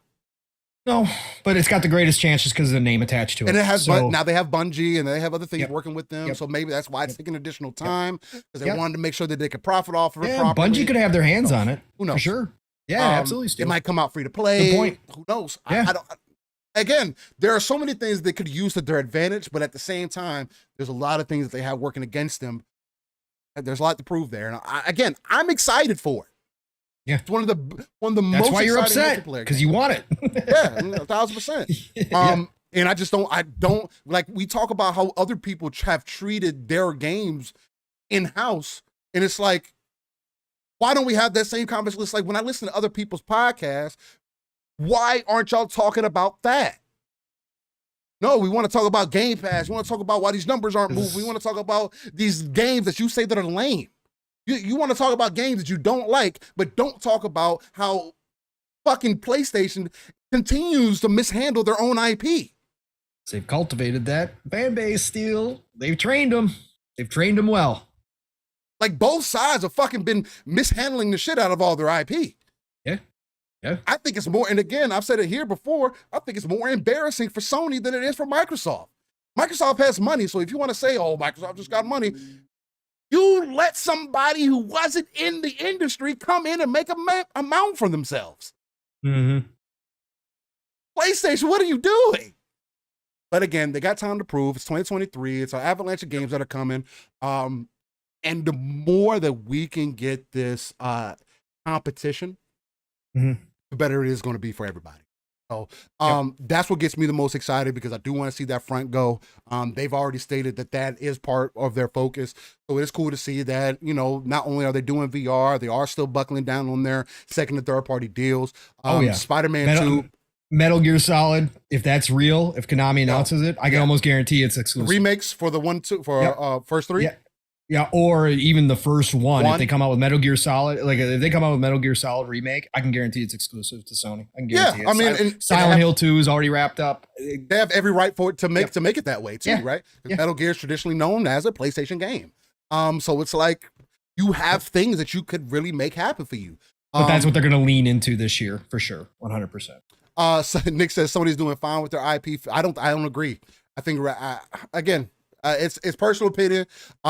At the end of the day, that's why I'm staying. That's why I'm stating that they just let too many IP go, is what they did, and they don't take advantage of it. As somebody who saw where the industry was going and didn't double down on their IP, that's what I mean by mishandling. It's like they didn't see a need to, but they could have, and that would have put them ahead of the ball, right? They would have put them ahead of the game. Yeah, exactly. Stankbot, Konami has big announcements for 2023. They said that one of them is a long-awaited announcement. You could not get any more long-awaited description than you would with Metal Gear. Everybody's been wanting a Metal Gear remake for a long time, and so that's why everybody's assuming, because Konami, that's their biggest IP. So everybody's expecting, it's an assumption. We don't know, but it's a good bet that we're going to get that Metal Gear announcement this year. And like I said, I expect it to be exclusive 100% to Sony. So, and one of the biggest things that I think for Sony, since we're coming off the conversation of CES and before we get into this day in gaming, unless Pong needs to go, is I do think that Spider-Man 2 is going to demonstrate what we can kind of expect to see out of Sony. Pong, y'all mentioned it last night when y'all talked about it. I mentioned it previously when you asked me about it, on what I expected to change, and if it is more of the same, I don't know, man. Like, there's only so many things that you can do. But there is a lot of, again, I got to put faith in Insomniac that they're going to really iterate on the game and hit it out of the park. There's one thing. The one thing I can't complain about on Spider-Man is just the gameplay and the storytelling. Now, I do feel the DLC is weak in comparison to the game, but again, it's DLC. It's not all the time that the DLC hits as hard or is as good or better. Like people use The Witcher 3 as comparison for their missions and things like that, but it didn't work in the first Spider-Man. It's gonna be interesting to see how things play out in Spider-Man 2. And how they incorporate everything within Venom. I really truly hope they continue to go down the darker path, like they did with the first Spider-Man. Yeah. Yep. And other than that, I mean, those are going to be the main key points of today's conversation on Living Splitscreen.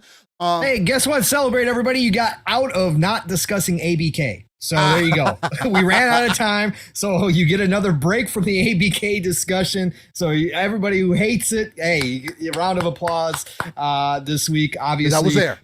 Obviously, real quick, the CMA extended their deadline into April for their final report, which aligns them more with the EU, which I believe is May.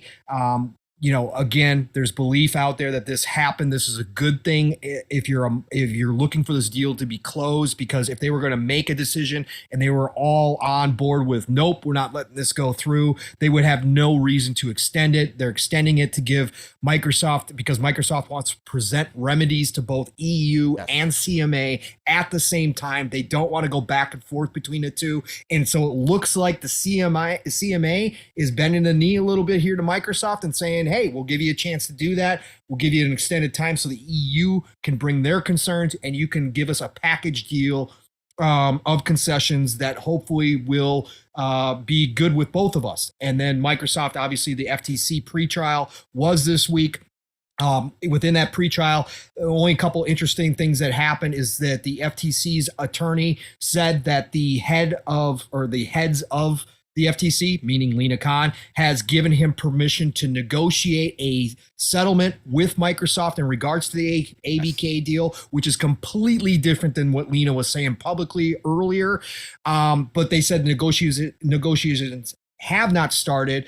Microsoft in turn said, we expect that we are going to present the same remedies that we give the EU and CMA, assuming they accept them. We will turn around and offer those remedies back to the FTC as a package deal to hopefully close this. So it looks like they are both lining up to negotiate. Microsoft also said that if they close over the top of the FTC, if the EU and the CMA do approve it and they close the deal over the top, that they do expect the FTC to go to federal court. So they're front loading the court case. The judge gave them permission to front load all the information that they would need for the federal courts to speed up the process during this portion of it. But it looks like everything's aligning where they're going to negotiate something. And now the hope is that we get this deal done before the June expiration of the ABK deal. And it looks like that's what everybody's lining up for. A lot to happen between now and then, but that's kind of what's the update is going on there. Yeah, so still a lot of interesting things that are going to come out towards the as we get further into the summer for sure. How things are going to play out. So, and we'll hear concerns. We'll hear the CMA's concerns that they're looking for remedies. You know, for Microsoft to present remedies, we should hear those concerns made public by the end of January, beginning of February. So we should hear that report. That's what's coming up. That's about the biggest update we'll probably get here. And Google Post said, makes me want some BK burgers. Hey, nothing like a good Charles burger every now and then. Yeah, I like BK. I like BK too. I'm actually one of those that prefer a BK burger over a McDonald's burger. Ooh, no, we won't go that far. McDonald's unless is it's the Big Mac. Unless it's the Big Mac, because I just can't have double cheeseburger McDonald's. Oh, that's my crack. I'd rather have the one for. Just something about that Whopper, man. What it is. The only thing I will say is a BK burger with a strawberry shake. Oh, there's nothing better than that. Oh well, now you're talking my language. See yeah. You're talking that's kind of what I want now. All right, ladies and gentlemen. So we can get McDonald's. Hey. It can be sometimes. It depends on your area since you're franchised. Yeah, it does. It depends on the restaurant. It does. Because McDonald's can have service like Chick-fil-A. Even Chick-fil-A could be kind of debatable, but all right. So we can get not Boom, but so we can get Pong. Did you hear me call Mav Steel the other night? Because I was reading. Yes, I did. Splendiferous was in the chat talking about you. And I was reading it while I was talking to Mav, and I called him Steel. It was freaking hilarious. I did hear that. And Mav was like, since I'm Steel now. That was hilarious. All right. So this is going to be the perfect opportunity for us to transition to our This Day in Gaming segment. Since we got to get Pong up out of here. So we're getting done a little early, but This Day in Gaming is where we go back 30 years in gaming history and just go over games that came out this day in gaming. So Paul says it's the make him feel old section. He's trying to rope me in there since I am a newly found 30-year-old myself. But that's why you're having problems with Solstice now, is because you're getting older. Here he goes. The talent is starting to degrade, my friend. That's what happens. Yes, sir. Getting old. But anyway. Tell him, chat. It happens. All right, go ahead. You're stupid. All right. So here we go. So This Day in Gaming, we're starting off on January 7th. It looks like we set it up a little bit differently this round. So let me adjust some things, because it looks like This Day in Gaming actually a little bit of a different direction from Game Facts. Minimize it a little bit more. Scene. There we go. See if I can minimize a little bit more than that. We'll keep it right there because we know we're doing it for GameSpot or Game Facts, excuse me. And then we'll do a little bit of adjustment there. We'll drag this on down here. Nick says old Mang Steel. And then Silent Cypher came in and said old happens Steel. And then the fifth horseman V says the steel is rusting. Oh my God. I am sick of y'all. It's coming. Y'all I'm telling you. are some Let's fools, go. man. You said this. The steel is rusting. that has me dead. That was a good one. I like that. Shout out to Splendiferous in the chat. Live Supremacy. Let's see who else jumped in here. I saw Spider-Man 356 jump in here earlier as well. Spider-Man. Sappho jumped in here. Thank you, Sappho, for joining the chat. Appreciate you. Again, love all of you, whether you lurk or you don't. I did talk about Stankmaw. Stankmaw had jumped in here. I just want to catch some of the people. I shouted out everybody else before. All of you rocking out with us still to this time. Vic the Click, of course, got in here as well, as he always want to do, probably from work. Appreciate every single one of you joining us today. Again, we love you. I'm just giving you Steel more time here to get set up. You're perfect. You're perfect. I'm good to go now. Good. I was trying to see if I could get this ad off the screen, but apparently it doesn't want to go anywhere. So there's that. So I guess I'll just leave it up on the screen for now. Again, it's no secret. This is brought to you by GameFAQs, this day in gaming. So Dragonheart Yobi, the legend, of course. I got to shout out to you, brother. Great to see you. Fifth Horseman says, get the oil can. Oh, God. You're like the Tin Man. I'm going to have to go get some WD-40 after this, guys. Goodness. Leak up got to lube up those oil. I'm not going to lie to you guys. I will say, I have found myself needing to have to stretch more so, and making sure that I got a little regimen together so that I don't feel low. I ain't gonna lie to y'all. But nonetheless, January 7th, we're starting off 35 years ago in 1988. And we're starting with the NES dropping Satsui no Kaisu, Soft House Renzoku Satsujin Jiken in Japan. So if you want that one more time, because I know you guys like that, that's Satsui no Kaisu, Soft House Renzoku Satsujin Jiken. Jesus Christ. Dropped in 1988 in NES. Oh my God. And then, they made it so complicated before, but then gave you Pizza Pop on NES in 1992 in Japan. Then on the Super Nintendo, you got Poppin' Twinbee Rainbow Bell Adventures 94. On the PlayStation, this is a classic. You got Initial D. Dropped in 99 on Japan. Great fight. Arcades were great, man. Rick, it was so much fun. The next Tetris came out on PlayStation in 1990. That was in Japan. Out to the next. The title is called The Next, by the way. Then the PlayStation 2 in 2002 released Rez. Not familiar with that. Okay. Then in 2003 on the Game Boy Advance, you got Crash Bandicoot 2 Entranced. Never played that. I didn't even know they made Crash Game Boys. Interesting. Then in 2003 on PlayStation, you got Street Racquetball. Got the Street Racquetball. Street Racquetball. Dang. I never heard of that. I didn't know they had a Street Racquetball, but that could probably. I didn't know racquetball at any point in time was that big, man. If you would have told me street badminton, I would have been down. But racquetball, I don't know. That's crazy. It should have been called wall ball or something. I don't know. Anyway, then in 2005, PlayStation 2 released Airborne Troops Countdown to D-Day. I actually remember that game. It was decent. I don't remember that. Choice of the Dragon dropped in 2010, and that was on iOS, iPhone, and iPad. Okay. Then you got on PC in 2010, Wonder King. Then in 2013, you got Kentucky Route Zero on PC. Oh yeah, Kentucky Route Zero is actually in Game Pass right now. Oh wow, okay. Great narrative, a great narrative game. I started playing a little bit, and it is really cool. I see why people like it. And then really good reviews. I think this might be a favorite for some people. Then in 2014, you got Chicken, the adult sex game, on iOS and iPhone. Yo, Chicken. I'm going to move past that. Strawberry Shortcake then released in 2015, Berry Rush on Game Android. of the Year. Game of the Year for Android. Shout out to Strawberry Shortcake. My sister was a huge Strawberry Shortcake fan back in the day. My oldest was. She had all the dolls. Yeah, that's funny. Yeah, was fucking in love. It's funny how long that's still come around. Strawberry Shortcake, out of all those things, man, still making it happen. Yeah, I remember. Yeah, that's crazy. Then in 2016, PC released Dark Days. Got the Dark Days. Then in 2016, PlayStation Vita released Nobunaga no Yabu 201X in Japan.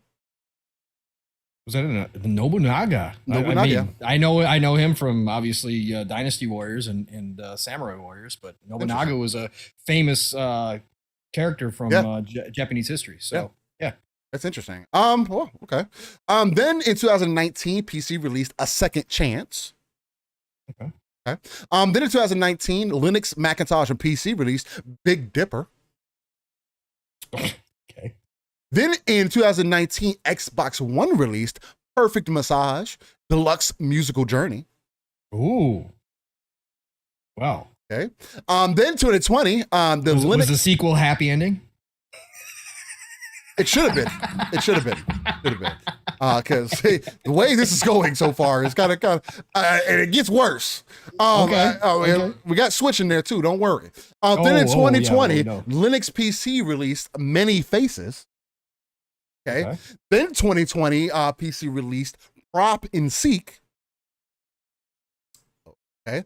Then in 2021, the Nintendo Switch released Red Colony Uncensored in Japan. Okay. The fact that there's uncensored after the name, I think, tells us enough. You think so? I think so. I think so. Maybe it's just swearing, Steel. We don't know. Maybe it's just swearing. Yeah, because we put uncensored after the title because of swearing. Anyway. Then 1 year ago in 2022 on PC, we got Bound by Love. There's a lot. There's a trend happening here. Really strange. But hey, whatever. People got to get their fix somehow. Then 2022, I mean, again, if you look at some of those Skyrim mods, bro. Anyway. Yeah. Oh, I know. I've seen the videos, brother. I've seen it. Completely fucking different conversation. Anyway. Then in 2022, PC released Ghost Exile. Not familiar with that one. Nope. Then in 2022, PC also released Internet Cafe Simulator. I don't know. Simulator. Okay. Simulator games have gotten so popular, man. They have. People love playing make-believe. Yep. Shout out to Caitlin, who absolutely loves them. Yeah, doing things in the fictitious world. Simulator, Mavs game of the year. Hey, to each your own. If you like it, I'll love it. No, I'm not. It's fine. Hey, that's why there's something out there for everybody, right? Not every game for every gamer, as you like to say. No. And again, since we are in that age of accessibility, man, as long as there's stuff out there grabbing your attention, to pull you out of either the real world, you're connected with other people. That's what it's about, man. And just overall enjoying the art for what it is, exactly that, art. Some people go to museums. Some people like to take walks and try to observe some art. And then there are some of us who like to play games and experience people's works of art that they spend almost a decade of their lives trying to bring to reality and bring to the forefront for us to bring attention to, and for us to either say that it's complete garbage or for us to or we like it a lot. So it's just, there's a lot of different perspectives to have. I think that's always going to be the power of these conversations. And I think that's what I'm going to leave off with today. Ladies and gentlemen, that was episode 86 of Living Splitscreen. Again, non-console essential platform covering everything going on within the gaming industry, taking that RTS approach, looking at the darker crevices in the map, pulling ourselves out of the world, and just pulling those resources together so that we can build up that foundation towards the 3 billion gamers that Phil Spencer always talks about. Because I do believe that is the overall goal that we all should reach for, man. The more people we can get involved, the more people we get in chat, the more people we get involved in our community. And again, it's hard to try to nail down a community to be a certain way because everybody's different. Everybody's going to have different communities. There's going to be things that bring us together. As long as we can have open conversations and not hate each other at the end of the day for it, I think that's one of the greatest powers that we have here at Living Splitscreen. And I'll continue to stand on that hill. So with that said, you can find me everywhere where there's a search bar. Steel Rain. The T is a 7. If you have any confusion, I have it down in the bio below, or in the section below and everything. And just check me out on Twitter, man. Google's probably going to be the easiest way since everything is streamlined there. I try to make it as easy as possible for everybody. And other than that, every Saturday morning right here with Living Splitscreen, man. Again, we are on that road to 3K. 1K is definitely going to be great to hit, but I would love to see 3K by the end of the year. I think that would be a fantastic. Hopefully we can get even bigger than that. We'll see. But again, as long as you guys continue to support, that's one of the big reasons why me and Pong love doing this, because you guys are always super active in chat.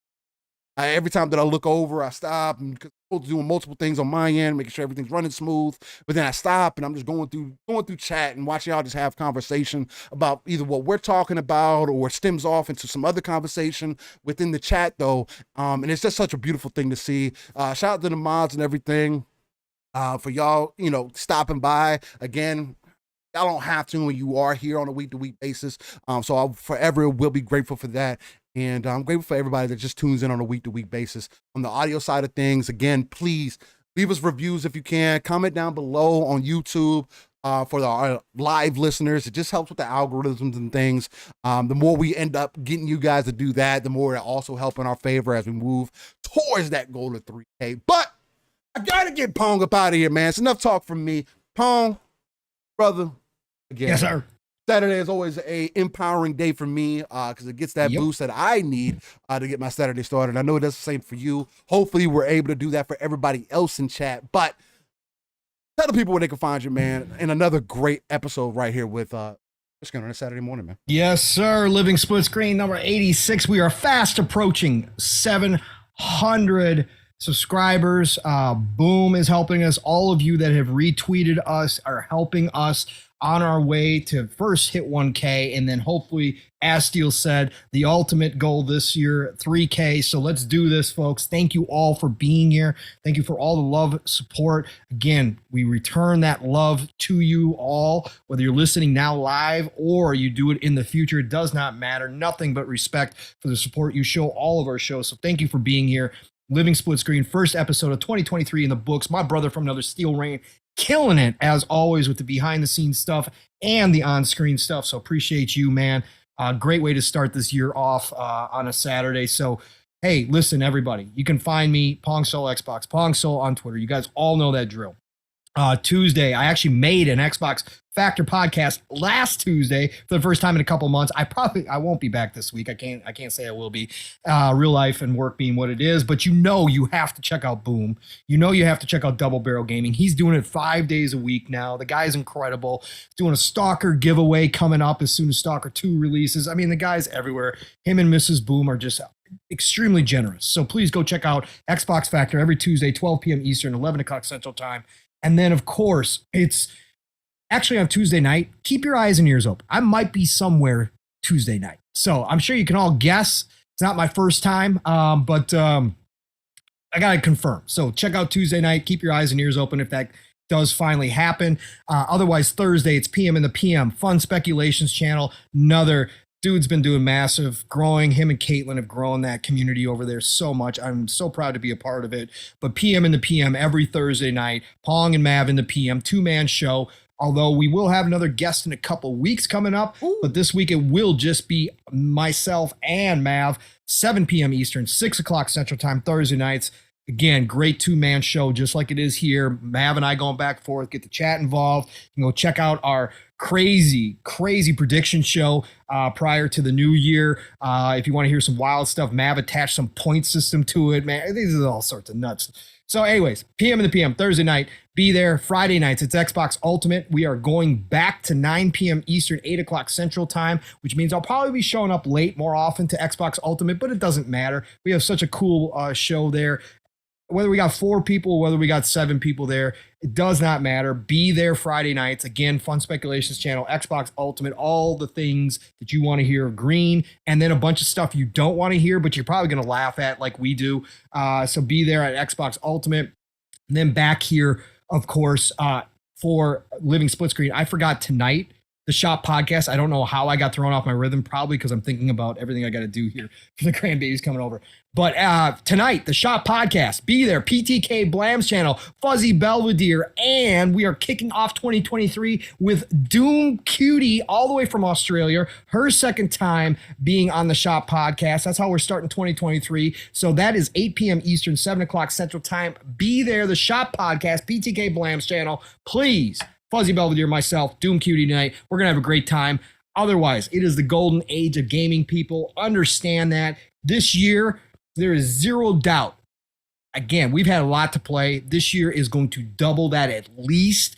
So get ready, buckle up, play what you love what you play. Have a great rest of your weekend. Thank you for joining us. Steel, get us out of here, brother. Ladies and gentlemen, again, like I said, hopefully you have thank you, like I said, for joining us on this episode 86 of Living Splitscreen. But like I like to say, hopefully you have a fantastic rest of your day. If it isn't going fantastic, I would definitely be sending much love, many prayers, and much energy your way to hopefully power you through your day. And again, leave you with something that my mom gave me, and that's actually recently, in the last few years. Do not expect for other people to think like the same way that you think. Do not expect for people to do things the same way that you may do them.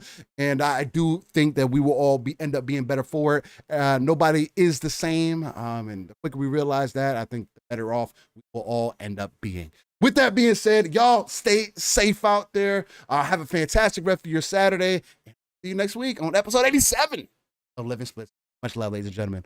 Peace.